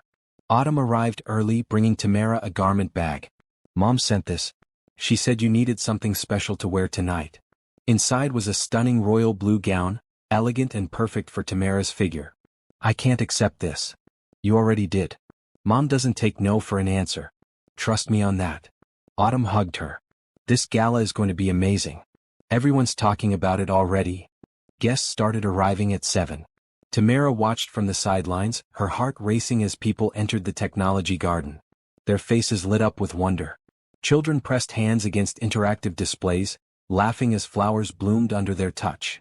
Projections showed stories of students whose lives had been changed by the foundation's work. "It's perfect," Harrison said, appearing at her side. He looked incredible in his tuxedo, but it was the pride in his eyes when he looked at her that made Tamara's breath catch. "You've created something magical. We created it together. You had the vision. I just wrote checks." He took her hand. "Come on. You're not just the coordinator tonight. You're my date. Time to enjoy this. They mingled with guests, Harrison introducing Tamara to business leaders and celebrities and politicians. Everyone praised the event. Several people asked for Tamara's card, wanting to hire her for their own events. It was the professional breakthrough she dreamed of. But the best moment came when a young woman approached Harrison, tears in her eyes. "Mr. Reed, I'm Destiny. I graduated from one of the schools your foundation supports. I'm now studying computer science at MIT. I just wanted to thank you for changing my life." Harrison's composure cracked. He hugged the young woman, his own eyes wet. "You did the work. We just gave you the opportunity. And you changed everything." Destiny turned to Tamara. "This gala is beautiful. It tells our stories. Thank you for caring enough to make it real." After Destiny walked away, Harrison was quiet. Tamara squeezed his hand. "This is what it's all about. This is why you do it." "I know. But sometimes I forget. I get caught up in budgets and board meetings and lose sight of the actual people we're helping. Nights like this remind me why it matters." The gala raised over $5 million, double the previous record. As the last guests left and Tamara oversaw the cleanup, she felt a deep satisfaction. Not just because the event was successful but because it had meant something. Had helped people. Had created real change. Harrison found her at midnight, still directing the breakdown crew. "Come on. Let them finish. You've done enough. I need to make sure. They know what to do. And you're about to fall over." He pulled her gently away. "Let's go home." Home. He'd said it so naturally. And Tamara realized she was thinking of his penthouse as home too. When had that happened? They rode the elevator to his place in comfortable silence. Tamara leaned against Harrison, exhausted but happy. In his penthouse, she kicked off her heels and collapsed on the couch. "I can't believe we pulled that off." "You pulled it off. Don't downplay your achievement." Harrison sat beside her, pulling her feet into his lap and starting to massage them. "You're brilliant, Tamara Johnson. Tonight proved it to everyone who didn't already know. You're biased. I'm accurate." He looked at her seriously. "I'm proud of you. So proud I could burst. Thank you. For the opportunity, for believing in me, for everything. You don't have to thank me. Watching you work, seeing you succeed, that's all the thanks I need." He paused. "Actually, that's a lie. I do want something." "What?" "I want to stop pretending. I want to tell people this is real. I want to stop worrying about our 3-month agreement or what started this whole thing. I just want to be with you, publicly and privately, without any performance or pretense." Tamara sat up, her heart racing. "You want to make this official. I want to make this everything." Harrison took her hands. "I love you. I've been in love with you for weeks, maybe since that first night when you danced with me to save me from Veronica. I love your dedication and your kindness and your strength. I love how you make me laugh and how you challenge me to be better. I love who I am when I'm with you." "Harrison." "You don't have to say it back. I just needed you to know. Whatever you want, however you want to do this, I'm in. All in. For as long as you'll have me." Tamara looked at this man who had started as a stranger, become a client, transformed into a friend, and somehow become essential. "I love you too. It terrifies me, but I do. I love your gentleness and your generosity and your terrible dad jokes. I love how you take care of people without expecting credit. I love that you see me, really see me, not just what I can do for you." Harrison pulled her close, kissing her with a depth of feeling that made Tamara's toes curl. When they finally broke apart, both breathing hard, he rested his forehead against hers. "So we're really doing this? Real relationship, no contracts, no end dates. We're really doing this." "Good. Because I have plans for us." "What kind of plans?" "Meeting your mother properly. Taking you on a real vacation. Maybe getting a dog." He grinned. "I've never had a dog. Too busy building a company. But now I have someone to share it with, and I think we need a dog." Tamara laughed, the sound full of joy. "A dog. That's your big plan?" "It's a start. I have other plans too, but those are for later." They stayed up talking until sunrise, making plans and dreaming about the future. Tamara told Harrison about her hopes for Elegant Moments, about wanting to expand into a full-service firm. Harrison talked about new initiatives for the foundation, about maybe stepping back from the day-to-day running of Reed Technologies to focus on philanthropy. "We could do it together," he said. "You with your events expertise, me with my business experience. We could create something really special." "That sounds perfect. Maybe too perfect." "Why does perfect scare you?" "Because I'm used to things being hard. Used to struggling. It's so easy. I keep waiting for the other shoe to drop. Harrison pulled her closer. What if there is no other shoe? What if some things really are just meant to be? Tamara wanted to believe that. And looking at Harrison, seeing the love and certainty in his eyes, she found herself starting to believe. Over the next 2 weeks, they went public with their relationship. Not in a dramatic announcement, just in quiet, natural ways. Harrison stopped referring to Tamara as his friend in interviews. Tamara posted photos of them together without staged captions. They attended events as a couple, not as a business arrangement. The response was overwhelmingly positive. Clients flooded Elegant Moments with requests. Tamara hired 3 new employees and moved to a bigger office. She brought her mother to the grand opening, and Mrs. Johnson cried happy tears over what her daughter had built. "You did this all yourself," her mother said, looking around the bright new space. "Not all myself. Harrison helped. A lot of people helped. But you had the dream. You had the courage to chase it. That's all you, baby." Harrison's family embraced Tamara completely. She had dinner with them every Sunday, becoming genuinely close with Autumn. The sisters, because that's what they'd become, would spend hours talking about everything from career goals to favorite books to relationship advice. "I've never seen my brother this happy," Autumn said one afternoon over coffee. "Whatever you're doing, keep doing it. I'm just being myself." That's exactly what he needs. Someone real, someone who doesn't care about his money or status. Someone who loves him for him. I do love him. So much it scares me sometimes. Love should be a little scary. Otherwise it's not real. Autumn grinned. "Now when's the wedding?" "Mom's already planning it in her head. We've been together for barely 3 months. Officially together for like 2 weeks. Time doesn't matter when you know. And trust me, you both know." Tamara wanted to argue, but Autumn was right. She did know. When she woke up in Harrison's arms every morning, when she saw him across a room and her heart leaped, when he did little things like remembering her favorite tea or texting her during the day just to check in, she knew. This was it. He was it. But there was still a shadow over their happiness. Veronica. She'd gone quiet after the gala, which made both Harrison and Tamara nervous. Quiet Veronica was somehow more concerning than confrontational Veronica. "She's planning something," Harrison said one night. "I can feel it. Maybe she's finally moved on. Maybe. But I doubt it." They found out what Veronica had been planning when a gossip website published a story claiming that Tamara and Harrison's relationship had started as a paid arrangement. The article was carefully worded to avoid outright libel, but the implication was clear. Tamara was a gold digger who'd been hired to play Harrison's girlfriend. "This is Veronica's doing," Harrison said, his voice tight with anger. "She's the only one who knew about our arrangement.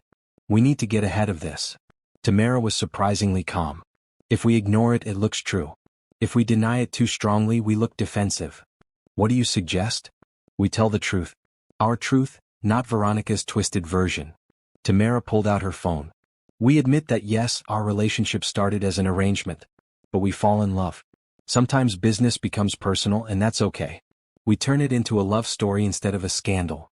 Harrison stared at her. "You're a genius. I'm practical. And I'm not ashamed of how we started. What we have now is real. That's what matters." They crafted a statement together, honest and heartfelt. Harrison posted it on his social media, Tamara shared it on hers. The response was immediate and largely supportive. People loved the story of a fake relationship becoming real. But there were critics too. People who said Tamara had manipulated Harrison, that she was using him for money and status. The comments hurt, even though Tamara knew they weren't true. "Ignore them," Harrison advised. "We know the truth. The people who matter know the truth. The rest is just noise." "Easy for you to say. You're used to public scrutiny. And you'll get used to it too. Or we can get better at ignoring it together." He kissed her temple. "I'm not letting gossip ruin what we have. Veronica's had enough power over my life. Not anymore." 2 days later, Veronica called Harrison. Tamara was there when he answered, putting it on speaker. "Congratulations on your PR spin," Veronica said, her voice dripping with false sweetness. "Very clever. What do you want, Veronica?" "To apologize. I've been awful and I know it. I was hurt and angry and I lashed out. But seeing how happy you are with Tamara, I realize it's time to let go." She paused. "I'm seeing someone new. Someone who actually appreciates me. I just wanted you to know I'm moving on." Harrison and Tamara exchanged glances. "That's good, Veronica. I'm happy for you." "Are you? Really?" "Yes. I want you to be happy. I always did. We just weren't right for each other." No, we weren't. Veronica's voice softened. For what it's worth, I think Tamara is good for you. She makes you different. Better. Take care of each other, okay? After she hung up, Tamara let out a breath she didn't know she'd been holding. Do you think she meant that? I think she's trying to mean it. Whether she succeeds, time will tell. Harrison pulled Tamara into his arms. But I'm done letting her rent space in my head. From now on it's just us, building our life together. I like the sound of that. Me too. He kissed her slowly, thoroughly. I love you, Tamara Johnson. Every complicated, beautiful, stubborn part of you. I love you too. Even when you're being an overprotective billionaire. Especially when I'm being an overprotective billionaire, he corrected with a grin. That night, wrapped in each other's arms, Tamara felt a peace she'd never known before. The past was messy, the present was complicated, but the future looked bright. And as long as she had Harrison beside her, she believed they could handle anything. November arrived with cold weather and holiday preparations. Tamara had never been more grateful for central heating and Harrison's habit of keeping his penthouse warm. She'd basically moved in, though she still kept her apartment. Just in case, she told him. In case of what? Harrison asked, wrapping her in a blanket on the couch. I don't know. In case you get tired of me leaving my hair products all over your bathroom. I love your hair products all over my bathroom. It means you're here. You're such a sap. Only for you. Patricia Reed called on a Tuesday, inviting them to Thanksgiving at the family home. I won't take no for an answer, she said cheerfully. Autumn's bringing her new girlfriend, Robert's making his famous turkey, and I want my son and his wonderful girlfriend there. Tamara panicked. Thanksgiving is a big deal. What if they realize we're too different? What if I don't fit in with all your family traditions? They already love you. And we don't have weird traditions. We just eat too much and watch football and argue about politics. Harrison pulled her close. Please? I want you there. I want to spend the holiday with all the people I love in one place. So Tamara agreed. She brought 2 pies she'd made herself, nervous energy channeled into baking. Harrison carried them carefully to the car, treating them like precious cargo. These smell amazing. They're probably terrible. They're going to be perfect because you made them. The Reed house was warm and welcoming, decorated for the holidays. Autumn was already there with her girlfriend, Jamie, a friendly woman who taught elementary school. Robert was in the kitchen, arguing with Patricia about the proper way to make stuffing. It felt like a family, real and imperfect and wonderful. Tamara. Patricia hugged her immediately. Those pies look beautiful. Set them in the kitchen. Autumn, take her coat. Harrison, help your father before he ruins the stuffing. The afternoon passed in a blur of cooking and conversation. Tamara found herself chopping vegetables with Jamie while Autumn told embarrassing stories about Harrison's childhood. He once tried to code his way out of being grounded, Autumn said, laughing. Created a whole program to track his good behavior and present data to prove he deserved early release. Did it work? Tamara asked. Absolutely not. Mom deleted it and added another week. I was 12 and very serious about data analysis, Harrison protested from across the kitchen. You were a nerd and still are, Autumn replied affectionately. Dinner was chaotic and perfect. They squeezed around the table, passing dishes and talking over each other. Robert told dad jokes that made everyone groan. Patricia shared updates on her charity work. Autumn and Jamie told funny stories about their students. Harrison held Tamara's hand under the table, occasionally squeezing it like he couldn't believe she was really there. After dinner, while the others watched football in the living room, Robert pulled Tamara aside. Walk with me. They strolled through the garden, bundled in coats. The sun was setting, painting the sky orange and pink. I wanted to thank you, Robert said. For what? For bringing my son back to us. After Veronica, he pulled away. Became distant, focused only on work. But since he met you, he's different. Lighter. More like the boy I remember before life got so complicated. Tamara felt tears prick her eyes. He's easy to love. Is he? Because Patricia and I worried he'd never let anyone close again. That woman did a number on him, made him doubt his own judgment. Robert stopped walking, turning to face Tamara. But you see him clearly. Love him anyway. That's a gift. He does the same for me. I'm not easy either. I have baggage and trust issues and a tendency to push people away when I'm scared. And Harrison loves you through all of that. That's how you know it's real. Robert smiled. I'm glad he found you. Or you found him. However it happened, I'm grateful. That night, lying in Harrison's childhood bedroom, because Patricia insisted they stay over, Tamara felt overwhelmed with gratitude. Your family is amazing. They're yours too now. Harrison pulled her closer. My dad told me what he said to you. He's right, you know. You did bring me back to myself. You did the same for me. Before you, I was drowning, working myself to death trying to save a failing business and care for my sick mother. I had no joy, no hope. Just endless worry. And now I have everything. My mom is healthy, my business is thriving, and I have you. She turned to face him in the darkness. I never thought I could have this kind of happiness. It seemed like something for other people, not for me. You deserve every bit of happiness and more. Harrison kissed her forehead. I'm going to spend the rest of my life making sure you know that. The rest of your life? That's a pretty big commitment. I'm a pretty committed guy. Even in the dark, she could hear his smile. Is that okay? Me thinking about forever? It's more than okay. It's everything. The next morning, they had breakfast with the family before heading back to the city. Patricia packed them leftovers and made them promise to come back for Christmas. No excuses.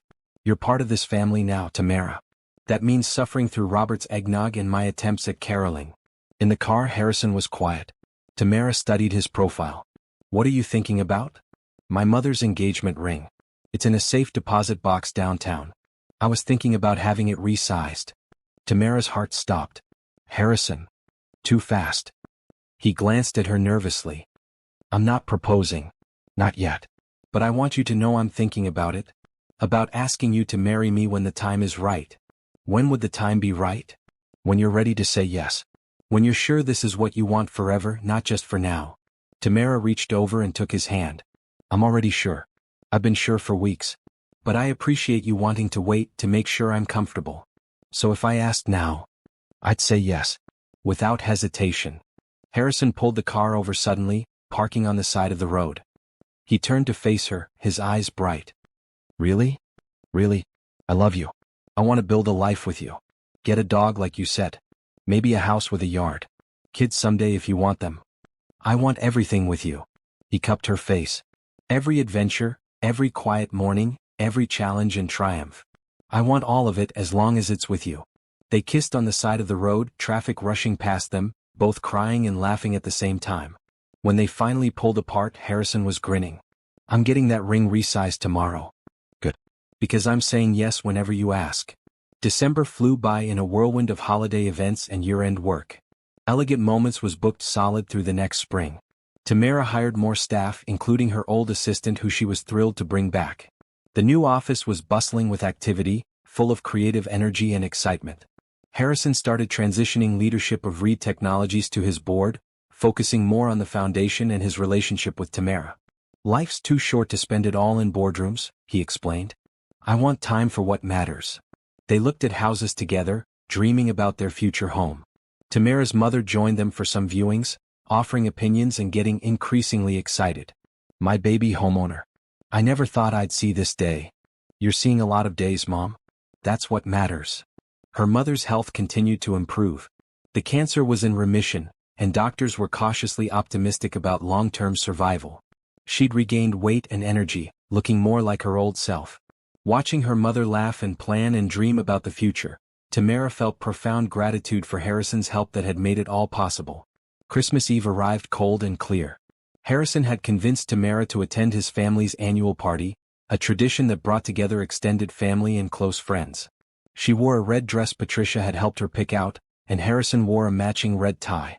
We're adorable, Tamara said, looking at their reflection. We're nauseating, Harrison corrected with a grin. But I don't care. The party was magical. The Reed house was decorated floor to ceiling with lights and garland. A huge tree dominated the living room. Relatives Tamara had never met welcomed her warmly. Children ran around with the energy only kids on Christmas Eve possess. Harrison's grandfather, a spry 90-year-old, pulled Tamara aside. You're the one who's got my grandson smiling again. I try, sir. Call me Pops. Everyone does. He studied her with sharp blue eyes.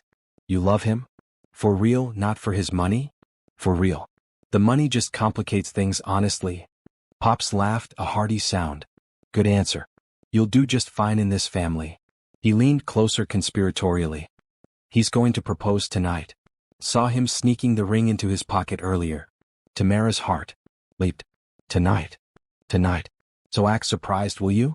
Boy's been practicing his speech for weeks.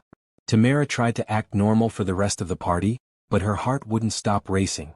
She kept glancing at Harrison looking for signs, but he seemed relaxed and happy, showing no indication of nerves. As midnight approached, Harrison suggested they step outside for some air. The backyard was quiet, fairy lights twinkling in the trees. Snow had started falling, soft and perfect. Tamara could see her breath in the cold air. "I have something I want to say," Harrison began. "Harrison. Let me get this out before I lose my nerve." He took both her hands. "I had a whole speech planned. Something eloquent about how you changed my life, about how every day with you is a gift. But standing here looking at you, all those carefully chosen words seem inadequate. You're doing fine so far. Tamara Johnson, you are the bravest, kindest, most remarkable person I've ever met. You held my hand when I was a panicked stranger in a garden. You took a chance on a crazy arrangement that should never have worked. You loved me when I was messy and complicated and came with an ex-fiancé who wouldn't take a hint." Tamara laughed through her tears. "You forgot to mention stubborn and occasionally irrational. Those two." Harrison smiled, then got down on one knee. Tamara's breath caught. "You make me want to be better. To do more. To live fully instead of just existing. And I want to spend the rest of my life making you as happy as you've made me." He pulled out a vintage ring, the diamond catching the fairy lights. "This was my grandmother's. My mother wanted you to have it if you'll have me. Tamara, will you marry me?" "Yes." The word came out as a sob. "Yes, absolutely yes." Harrison stood and slipped the ring on her finger, then pulled her into a kiss that felt like coming home. Around them, snow fell and lights twinkled, and Tamara thought she'd never been happier in her entire life. The back door burst open and the entire family poured out, cheering and crying. "We were watching through the window," Autumn admitted, hugging them both. "We couldn't help it. You all knew." Tamara looked around at the smiling faces. "For weeks," Patricia said, pulling her into a hug. "Welcome to the family officially, sweetheart." The rest of the night was a blur of congratulations and champagne and tears of joy. Tamara called her mother, who screamed so loud Harrison could hear it through the phone. "My baby's getting married to a good man. I can die happy now." "Mom, don't talk about dying. You're going to live to see your grandchildren." "Grandchildren? Already planning those, are you?" Tamara blushed. "Not yet. But someday." Later, back at Harrison's penthouse, which Tamara now thought of as their penthouse, they lay in bed, Tamara admiring her ring. "I still can't believe this is real." "Believe it? You're stuck with me now." Harrison kissed her shoulder. "Any regrets?" "None. Not a single one." She turned to face him. "Thank you for being stubborn enough to grab my hand in that garden. Thank you for seeing something in me worth investing in. Thank you for loving me. Thank you for saying yes. Both times." Harrison pulled her close. "We're going to have an amazing life together." "We already do." They fell asleep tangled together, the city lights twinkling beyond the windows. Outside, snow continued to fall, covering everything in white. And inside, two people who'd started as strangers, become fake partners and fallen into real love, dreamed about their future. A future that looked brighter than either had ever imagined possible. January brought wedding planning and the reality of merging two lives completely. Tamara finally gave up her apartment, moving the last of her things into Harrison's penthouse. Their penthouse now, she reminded herself. The closet was rearranged to accommodate both their wardrobes. Her books filled previously empty shelves. Her mother's quilt draped over the couch. "It looks like a home now," Harrison said, surveying the changes. "Before it was just a place I slept. Now it's ours." They set the wedding date for late spring, giving them time to plan something meaningful without rushing. Patricia was overjoyed to help, though she promised not to take over. "This is your day. I'm just here to support and occasionally offer opinions you're free to ignore." Tamara's mother joined the planning sessions, her health strong enough now to participate fully. Watching their mother's bond over flower arrangements and venue options made Tamara's heart full. "They're going to be best friends by the wedding," she told Harrison. "They already are. They were texting each other before we even got engaged, comparing notes on us." "That's terrifying." "That's family." Work kept both of them busy. Elegant Moments was thriving beyond Tamara's wildest dreams. She'd moved to an even larger space and now employed 8 people. The gala had put her on the map and high-profile clients were calling weekly. She loved the work but felt stretched thin. "You need to delegate more," Harrison advised during dinner one night. "You've hired good people. Trust them." "I do trust them. I just also want to make sure everything is perfect. Everything is already perfect. You're just a control enthusiast. Control enthusiast. That's a nice way of saying control freak. I'm being diplomatic. He grinned, then turned serious. But really, Tamara, you're working 60-hour weeks again. I thought the point of success was to have a better work-life balance. Says the man who just spent 3 days straight in board meetings. That was transitioning leadership. It won't be like that forever. Harrison took her hand. I want us to have time together. To travel, to relax, to just be. I want that too. I'm just scared that if I slow down, everything will fall apart. It won't. You've built something solid. Now let yourself enjoy it. Tamara knew he was right. She started delegating more, trusting her team to handle details she used to micromanage. It was hard at first, letting go of control. But gradually she found herself with more free time. Time to have lunch with Harrison. Time to visit her mother without rushing. Time to just breathe. She and Harrison started looking seriously at houses, finding a beautiful place with a garden and space for the dog they'd promised themselves. It needed renovation, but they both loved it immediately. This is it, Tamara said, standing in the empty living room. This is home. Should we put in an offer? Absolutely. Their offer was accepted within days. They spent weekends at the house, planning renovations and dreaming about their future. Harrison wanted a library. Tamara wanted a craft room for event planning. They both wanted a big kitchen for the family dinners they planned to host. I never thought I'd care about things like kitchen islands, Harrison said, looking at tile samples. I never thought I'd be picking tile samples with a billionaire fiancé. Life is strange. Strange but good. One afternoon, while Tamara was at the house meeting with contractors, Autumn showed up unexpectedly. Hey, got a minute? They sat on the front steps, watching workers carry materials inside. What's up? Tamara asked. I need to tell you something and I don't know how you're going to take it. Autumn looked nervous, which was unusual. She was normally so confident. You're scaring me. It's not bad exactly. It's just information you should have. Autumn took a deep breath. I ran into Veronica's best friend Rachel at a coffee shop yesterday. She was drunk and feeling chatty. She told me that Veronica never actually moved on. The new boyfriend she mentioned? He doesn't exist. She made him up to save face. Tamara's stomach dropped. Is she still fixated on Harrison? Rachel says she's obsessed. Follows his social media constantly, knows everything about your wedding plans. She's convinced that if she waits long enough, he'll come back to her. Autumn put a hand on Tamara's arm. I don't want to freak you out. I just thought you should know. Does Harrison know? Not yet. I wanted to tell you first, woman to woman. You deserve to decide how to handle this. Tamara felt cold despite the mild weather. They'd thought the Veronica situation was resolved. But if she was still obsessed, still waiting, what did that mean for their future? Thank you for telling me. I need to talk to Harrison. That night, Tamara told Harrison what Autumn had revealed. His face went pale, then red with anger. I can't believe this. I thought we were done dealing with her. She's not well, Harrison. This level of obsession isn't normal. I know. Which makes it scarier. He paced the penthouse, running his hands through his hair. What do we do? Get a restraining order? Hire security? Move to a different city? We don't run. We handle it. Tamara was calmer than she felt. But we do need to be careful. No more posting our location on social media. No sharing wedding details publicly. Keep things private until after the fact. I hate that she's still affecting our lives. She's taken up too much space in my head already. Then we minimize that space. We focus on us, on our wedding, on our life. And if she escalates, we deal with it legally and definitively. Tamara pulled Harrison into a hug. We're stronger together than her obsession. We can handle this. But handling it proved harder than Tamara expected. The knowledge that Veronica was watching, waiting, made her paranoid. She started checking over her shoulder, looking for familiar faces in crowds, wondering if that woman across the restaurant was Veronica or just someone who looked similar. Harrison noticed her tension. Talk to me. I'm scared, Tamara admitted. Not for me exactly. But for us. What if she does something to ruin the wedding? What if she shows up and makes a scene? What if she finds a way to hurt you? She won't. I've hired a security consultant. He's assessing potential vulnerabilities and making recommendations. The wedding venue will have security.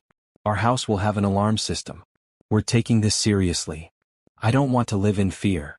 We won't. But we'll be smart. There's a difference between paranoia and reasonable caution. The security measures helped, but Tamara still felt unsettled. She threw herself into work and wedding planning, trying to stay busy enough not to worry. But at night, alone with her thoughts, the fear crept in. One evening, Harrison found her crying in the bathroom. "Sweetheart, what's wrong? What if this doesn't work? What if loving you means spending my life looking over my shoulder, worrying about crazy ex-girlfriends, never feeling completely safe?" Harrison knelt beside her, taking her hands. "First, you are safe. I will always make sure you're safe. Second, Veronica is one person with issues. She doesn't define our entire future.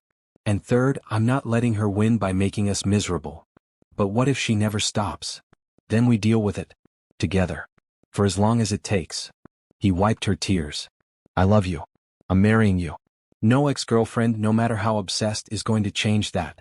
We're stronger than her issues." Tamara wanted to believe him. She tried to believe him. But the fear lingered, a shadow over what should have been the happiest time of her life. A week later, things came to a head. Tamara arrived at work to find her office vandalized. Nothing was stolen, but files were scattered, her computer was smashed, and someone had spray-painted, "He'll never be yours," across her desk. The police came. Security footage showed a woman in a hood entering the building after hours. The face wasn't visible, but the body type matched Veronica. Harrison showed up within 15 minutes of Tamara's call, his face white with fury. "That's it. I'm getting a restraining order. I'm pressing charges. I'm doing whatever it takes to stop this." He pulled Tamara into his arms. "I'm so sorry. This is my fault." "It's not your fault. You didn't make her like this. But you're dealing with the consequences of my past relationship. That's not fair to you. Life isn't fair. We deal with what comes and move forward." Tamara was surprised by her own calm. The fear had crystallized into determination. "She wants to scare me. To make me leave you. But I'm not going anywhere. She doesn't get to win." The police investigation confirmed it was Veronica. She'd used a stolen keycard to enter the building. Between the vandalism and the previous harassment, there was enough evidence for charges. Harrison's lawyer moved quickly, filing for a restraining order and pressing criminal charges. Veronica was arrested the next day. At her arraignment, she looked small and broken, nothing like the polished woman who'd confronted them at events. The judge ordered her to stay away from both Harrison and Tamara, and she was released pending trial. "Is it over?" Tamara asked as they left the courthouse. "I think so. The charges are serious. Her lawyer is recommending she get psychological help. Her family is involved now, making sure she gets treatment." Harrison squeezed her hand. "I'm sorry you had to go through this. We went through it together. That's what matters." That night, holding each other in their bedroom, Tamara finally felt the tension release. It had been terrifying and stressful, but they'd handled it together. They'd been a team, supporting each other through fear and uncertainty. "I love you," she whispered. "I love you more." "Not possible. Want to bet?" They fell asleep arguing playfully about who loved who more, and Tamara realized that this, right here, was what marriage would be. Facing challenges together. Supporting each other through scary times. Coming out stronger on the other side. She couldn't wait to officially become Harrison's wife. February brought warmer weather and forward momentum. The Veronica situation was being handled through legal channels, allowing Harrison and Tamara to focus on happier things. Their house renovations were progressing beautifully. Wedding plans were solidifying. Life felt like it was finally settling into something stable and good. Then Autumn showed up at Tamara's office unannounced on a Tuesday afternoon, practically bouncing with excitement. "You need to come with me right now. I'm working. This is more important. Trust me." Autumn grabbed Tamara's coat. "Come on." They drove to an animal shelter across town. Tamara looked at Autumn suspiciously. "What are we doing here?" "Harrison has been talking about getting a dog for months. I figured we'd surprise him." Autumn grinned. "Plus, I want to be favorite sister, and helping you pick out a dog will definitely earn me points. You're his only sister." "Exactly. I need to maintain my position." The shelter was full of dogs of all sizes and breeds. They walked slowly past cages, each dog vying for attention. Tamara's heart broke seeing so many animals without homes. "I want to adopt them all. Harrison would actually let you. He's a total softie." Autumn stopped at a cage holding a medium-sized golden mix. "Look at this one." The dog was beautiful, with intelligent brown eyes and a wagging tail. The card on the cage said his name was Cooper, age 3, found as a stray but friendly and well-trained. When Tamara knelt down, Cooper came to the front of the cage, putting his nose against her hand through the bars. "He likes you," the shelter worker said. "Cooper's been here for 2 months. He's the sweetest dog we have, but people keep passing him over for puppies. Can we meet him?" They took Cooper to a play yard. He was gentle and affectionate, sitting nicely for treats and fetching a ball with enthusiasm. Tamara was in love immediately. "We're taking him. Harrison's going to die when he sees him." "You're sure? This is a big decision." "I'm sure. This is our dog." Tamara filled out the adoption paperwork while Autumn bought supplies. An hour later they were driving back with Cooper in the back seat, his head resting on Tamara's shoulder. Harrison wasn't home yet, so they waited in the penthouse. Cooper explored curiously, sniffing everything and seeming to approve. When Harrison's key turned in the lock, Tamara positioned herself on the couch with Cooper beside her. "Tamara, I'm home. Sorry I'm late, the meeting ran." Harrison stopped dead when he saw the dog. "Is that a dog?" "This is Cooper. He's ours now." "Surprise?"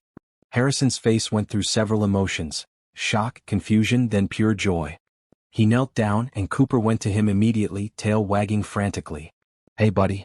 Welcome home." Watching Harrison cuddle their new dog, Tamara felt overwhelming happiness. This was family. This was home. This was everything she'd never known she wanted. "Thank you," Harrison said, looking up at her with wet eyes. "This is the best surprise ever." Autumn helped. She drove me to the shelter. "Remind me to make Autumn favorite sister." "I'm your only sister," Autumn called from the kitchen where she was filling Cooper's water bowl. The next few days were an adjustment. Cooper was well behaved but needed routine. They learned his quirks. He loved squeaky toys but was terrified of the vacuum cleaner. He slept at the foot of their bed. He was excellent at begging for food with sad eyes that were impossible to resist. "We're going to spoil him rotten," Harrison said, giving Cooper another treat. "Already have." Walking Cooper became part of their evening routine. They'd stroll through the neighborhood talking about their days and making plans. Other dog owners would stop to chat, and suddenly they had a social circle of people who knew nothing about Harrison's money or Tamara's growing business success. Just friendly neighbors who liked dogs. "I feel normal," Harrison said one night, throwing a ball for Cooper in the park. "For the first time in years, I feel like a regular person doing regular things." "You are a regular person.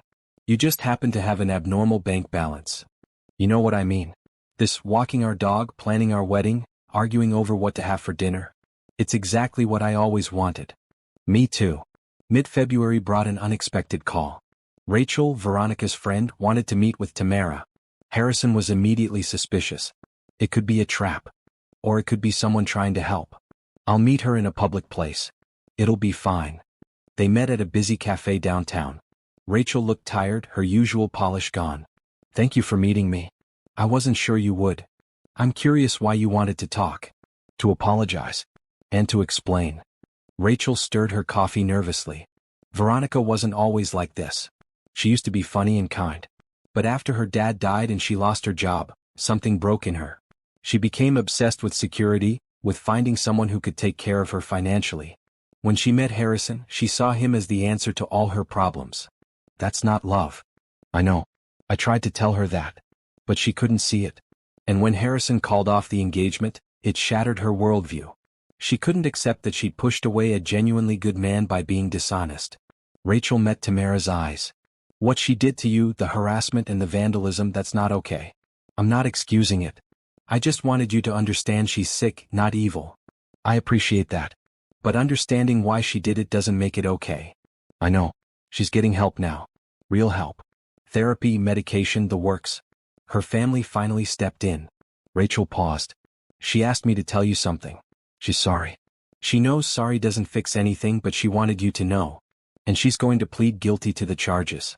She's not going to drag this out or make it harder for you." Tamara felt unexpected sympathy. "I hope she gets better. Really gets better, not just for us but for herself." "Me too. She used to be my best friend. I want that person back." Rachel stood to leave. "You and Harrison, you're good together. I've seen the photos, read the stories. That's what real love looks like. I'm glad he found it, even if it wasn't with Veronica."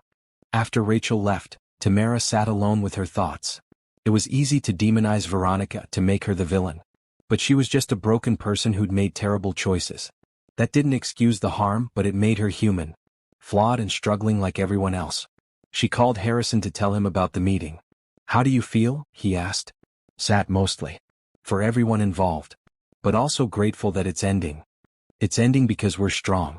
Because we didn't let her chaos break us." Harrison's voice was warm. "I'll see you at home. I'm picking up Thai food on the way. Extra spring rolls? Do you even have to ask?"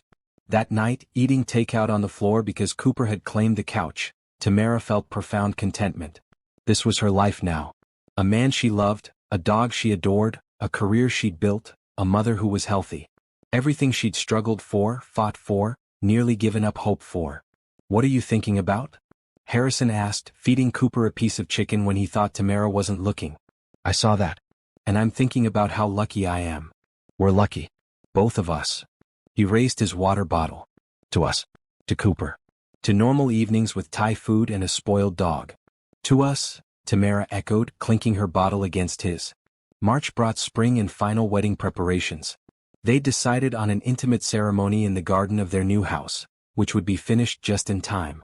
Only family and close friends, maybe 50 people total. Patricia was helping coordinate with a joy that made Tamara's heart full. "I always dreamed of planning my son's wedding," Patricia said during a cake tasting. "Though I imagined it differently. Less drama with ex-fiancés, more normal timeline." "Nothing about us is normal," Harrison said cheerfully. "Thank goodness for that. Normal is boring." Patricia squeezed Tamara's hand. "You've made my son happier than I've ever seen him. That's all that matters." Tamara's mother was equally excited, though she kept crying at random moments. "My baby's getting married. To a man who loves her. In a house she owns. I never thought I'd see this day." "You're going to see lots of days, Mom. You're healthy now. Thanks to your husband-to-be. I owe him everything." "You don't owe him anything. He loves you because I love you. That's how family works." The week before the wedding, Harrison and Tamara had their bachelor and bachelorette parties. Autumn organized Tamara's, a spa day followed by dinner at Tamara's favorite restaurant. No wild clubs or excessive drinking, just good friends celebrating together. "I'm so happy for you," one of Tamara's college friends said over dessert. "You deserve all this happiness after everything you've been through. I feel like I'm dreaming sometimes." "You're not. This is real. You made it real by being brave enough to take chances." Her friend raised her glass. To Tamara, who took a leap of faith and landed somewhere wonderful. Harrison's bachelor party was similarly low-key. Dinner with his father, grandfather, and a few close friends. Robert called Tamara afterward. "Just wanted you to know my son is absolutely besotted with you. He spent the entire evening talking about how excited he is to marry you. That makes two of us." "Good. You two are going to have a wonderful life together." The night before the wedding, following tradition, Harrison stayed at his parents' house while Tamara stayed at the penthouse. It felt strange being apart after months of always being together. Even Cooper seemed confused, looking for Harrison in all his usual spots. "He'll be back tomorrow," Tamara told the dog. "And then we're all moving into our new house and living happily ever after." Cooper wagged his tail, seemingly satisfied with this explanation. Tamara's phone rang. "Harrison. I miss you," he said. "It's been 3 hours. Longest 3 hours of my life. Is it midnight yet? Can we get married?" "Not how it works." Tamara smiled. "But I miss you too. Tomorrow can't come fast enough. I can't wait to call you my wife. I can't wait to be your wife." They talked until late about nothing and everything. When they finally said goodnight, Tamara lay in bed feeling overwhelmingly grateful. 6 months ago she'd been drowning in debt and fear. Now she was hours away from marrying the love of her life. Her phone buzzed with a text from Autumn. "Get some sleep. Tomorrow's going to be perfect. Love you, sister." Tamara smiled. She had a sister now. A whole family. A life so full it sometimes took her breath away. She fell asleep thinking about tomorrow, about walking through their garden to meet Harrison, about saying vows that would bind them together forever. And when she dreamed of happiness, of love, of a future brighter than anything she'd ever imagined. Have you ever watched love transform someone's entire life? Do you believe in taking chances on happiness even when you're scared? Let us know your thoughts, and don't forget to subscribe to see how Tamara and Harrison's love story reaches its perfect ending. The morning of the wedding dawned clear and perfect. Tamara woke to sunshine streaming through the windows and a text from Harrison. "Good morning, future wife. Can't wait to marry you in approximately 8 hours." She smiled, typing back, "Good morning, future husband. Try not to trip walking down the aisle. Patricia and Autumn arrived at 9 with breakfast, coffee, and enough energy to power a small city. Today's the day. Autumn squealed, hugging Tamara. You're officially joining the family. I thought I already joined the family. Legally though. Now Mom can't get rid of you even if she wanted to. Why would I want to get rid of her? Patricia asked, setting up breakfast. Tamara's my favorite child. Mom? I'm kidding. Mostly. They spent the morning relaxing and preparing. Tamara's mother arrived with the hairstylist, tears already streaming down her face. My baby looks so beautiful. Mom, I'm in pajamas. Still beautiful. The house looked stunning. The renovations were complete, the garden was in full bloom, and white chairs were arranged in neat rows facing an archway covered in flowers. Tamara had designed the ceremony herself, keeping it simple but meaningful. This was their home, the place they'd build their life together. Having the wedding here felt right. As afternoon approached and Tamara put on her wedding dress, a simple ivory gown with lace sleeves, she felt surprisingly calm. No nerves, no second thoughts. Just certainty that she was making the right choice. You're not nervous at all, are you? Autumn asked, zipping up the dress. Not even a little. I'm marrying my best friend. Why would I be nervous? Most brides are terrified. Most brides haven't spent months fake dating their groom first. We've already been through fire together. The wedding is just making it official. Autumn hugged her carefully. I'm so glad Harrison found you. You've made our whole family happier. The ceremony was scheduled for 4 o'clock. At 1:45, Tamara's mother came to get her. It's time, baby. They walked through the house to the back door. Through the windows, Tamara could see guests seated, Harrison standing under the flower arch with his father beside him as best man. He looked incredible in his navy suit, nervous and excited and perfect. You ready? Her mother asked. More than ready. The music started. Autumn walked down the aisle first, beaming at everyone. Then it was Tamara's turn. She stepped out into the garden, her arm linked through her mother's, and the world seemed to stop. Harrison's face when he saw her was everything. Pure love, pure joy, pure certainty. He wiped at his eyes, not bothering to hide his tears. Tamara was crying too, happy tears that wouldn't stop flowing. Her mother delivered her to Harrison, kissing both their cheeks. Take care of each other, she whispered. We will, they said in unison. The officiant, one of Harrison's family friends, smiled at them. We're gathered here to celebrate the marriage of Harrison and Tamara, two people who found each other in the most unexpected way and built something extraordinary together. The ceremony was short and sweet. They exchanged traditional vows, then added their own. Harrison went first, his voice shaking slightly. Tamara, you grabbed my hand in a garden when I was panicking, and you haven't let go since. You've made me braver, kinder, better. You've given me a reason to live fully instead of just existing. I promise to support your dreams, hold your hand through challenges, and love you with everything I have for the rest of our lives. Tamara had to pause to collect herself before speaking. Harrison, you saw me at my worst and offered help without judgment. You believed in me when I didn't believe in myself. You gave me hope when I thought I was out of options. I promise to be your partner in everything, to laugh with you during good times and hold you during hard times, and to love you exactly as you are for the rest of our lives. The rings? The officiant prompted. Robert handed Harrison a ring, Autumn gave one to Tamara. They slid them onto each other's fingers, symbols of the commitment they were making. By the power vested in me, I now pronounce you husband and wife. Harrison, you may kiss your bride. Harrison cupped Tamara's face gently. Hello, wife. Hello, husband. They kissed as everyone cheered. Cooper barked from where he was sitting with Patricia, making everyone laugh. When they finally broke apart, they were both grinning like fools. Ladies and gentlemen, Mr. and Mrs. Reed. They walked back down the aisle hand in hand, stopping to hug family and accept congratulations. Patricia was crying, Robert was beaming, Autumn was taking a million photos. Tamara's mother kept saying, my baby's married, over and over. The reception was in the backyard, with tables set up around the garden and a small dance floor. The food was excellent, the music was perfect, and the speeches were heartfelt. Robert talked about watching Harrison grow from a serious child into a caring man. Tamara's mother shared stories about her daughter's determination and strength. Autumn's speech was the best. I've watched my brother date several women over the years and none of them were right. They wanted him for his money or his status, not for who he really was. Then came Tamara, who argued with him about event planning and treated him like a normal person. I knew she was different immediately. And when I saw how happy he was with her, how much lighter and freer, I knew she was the one. Harrison and Tamara, you found each other in the strangest way possible. But some of the best love stories start unexpectedly. Here's to a lifetime of surprising each other in the best ways. Their first dance was to a jazz song, honoring Harrison's mother and her love of music. They swayed together, ignoring everyone else, lost in their own world. We did it, Harrison whispered. We're actually married. Best decision I ever made. Second best. First was saying yes when I asked you to fake date me. That was your decision. I just went along with it. Thank goodness you did. As the evening progressed, Tamara found moments to talk with everyone. Her old co-workers who'd stayed with elegant moments through the hard times. Harrison's colleagues from Reed Technologies. Family members from both sides now united. Everyone was genuinely happy, celebrating not just a wedding but a love story that had overcome obstacles. Around 9, Harrison pulled Tamara aside. Come with me.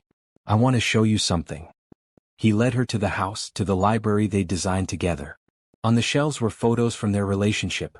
That first night at the wedding where they'd met, various public dates, quiet moments at home, the day they'd adopted Cooper. But there was also a new photo in a prominent frame. It was from today, right after the ceremony, both of them laughing with pure joy. This is our story, Harrison said. All of it. The fake beginning, the complicated middle, the happy ending. I wanted it documented, displayed, remembered. Because every part of it matters. Every moment brought us here. Tamara was crying again. You're going to make me ruin my makeup. You're beautiful even with ruined makeup. He pulled her close. I love you, Mrs. Reed. I love you too, Mr. Reed. They kissed in their library, in their house, at their wedding. And Tamara thought about how far they'd come from that desperate moment in a garden when a panicked billionaire had begged her for 5 minutes of help. Those 5 minutes had changed everything. They returned to the reception for cake cutting and more dancing. Cooper somehow got loose and ran through the party, stealing food from unattended plates and making everyone laugh. That's our dog, Harrison said proudly. As midnight approached and guests started leaving, Tamara and Harrison stood at the door thanking everyone for coming. Patricia hugged them both. Welcome to married life. It's the best adventure. We're ready for it, Tamara said. I know you are. You two can handle anything together. Finally everyone was gone. The caterers cleaned up while Tamara and Harrison walked through their garden, now lit only by fairy lights and moonlight. Cooper trotted beside them, tired but happy. What a day, Tamara said, leaning against Harrison. Best day of my life. Well, tied with the day we adopted Cooper and the day your mom got her good health news and the day you agreed to marry me. So basically every day with me is the best day. Exactly. He stopped walking, turning to face her. Thank you for taking a chance on a desperate stranger in a garden. Thank you for agreeing to a crazy fake dating scheme. Thank you for falling in love with me. Thank you for saying yes. Thank you for seeing something in me worth investing in. Thank you for helping my mother. Thank you for being patient while I figured out I loved you. Thank you for being exactly who you are. They kissed under the stars in the garden of their home on their wedding night. Cooper sat nearby, watching them with what looked like approval. Should we go inside? Harrison asked eventually. In a minute. I want to remember this. This perfect moment when everything is exactly right. So they stood there a little longer, holding each other, grateful for the strange circumstances that had brought them together and the love that had made them stay. Inside, their house waited, full of possibilities and promise. Tomorrow they'd leave for their honeymoon in Italy. Next month, they'd celebrate Tamara's mother's 1-year cancer-free anniversary. Next year, maybe they'd talk seriously about starting a family. But tonight was just about them. About a love that had started as pretend and become the most real thing in either of their lives. Ready now? Harrison asked. Ready. They walked inside with Cooper, closing the door on their wedding day and opening it to their marriage. And as they climbed the stairs to their bedroom, both of them felt the same thing, gratitude. For second chances, for unexpected meetings, for love that surprised them. For 5 minutes in a garden that had changed absolutely everything. The end? No, Tamara thought as Harrison pulled her close. Not the end. Just the beginning. The best beginning possible.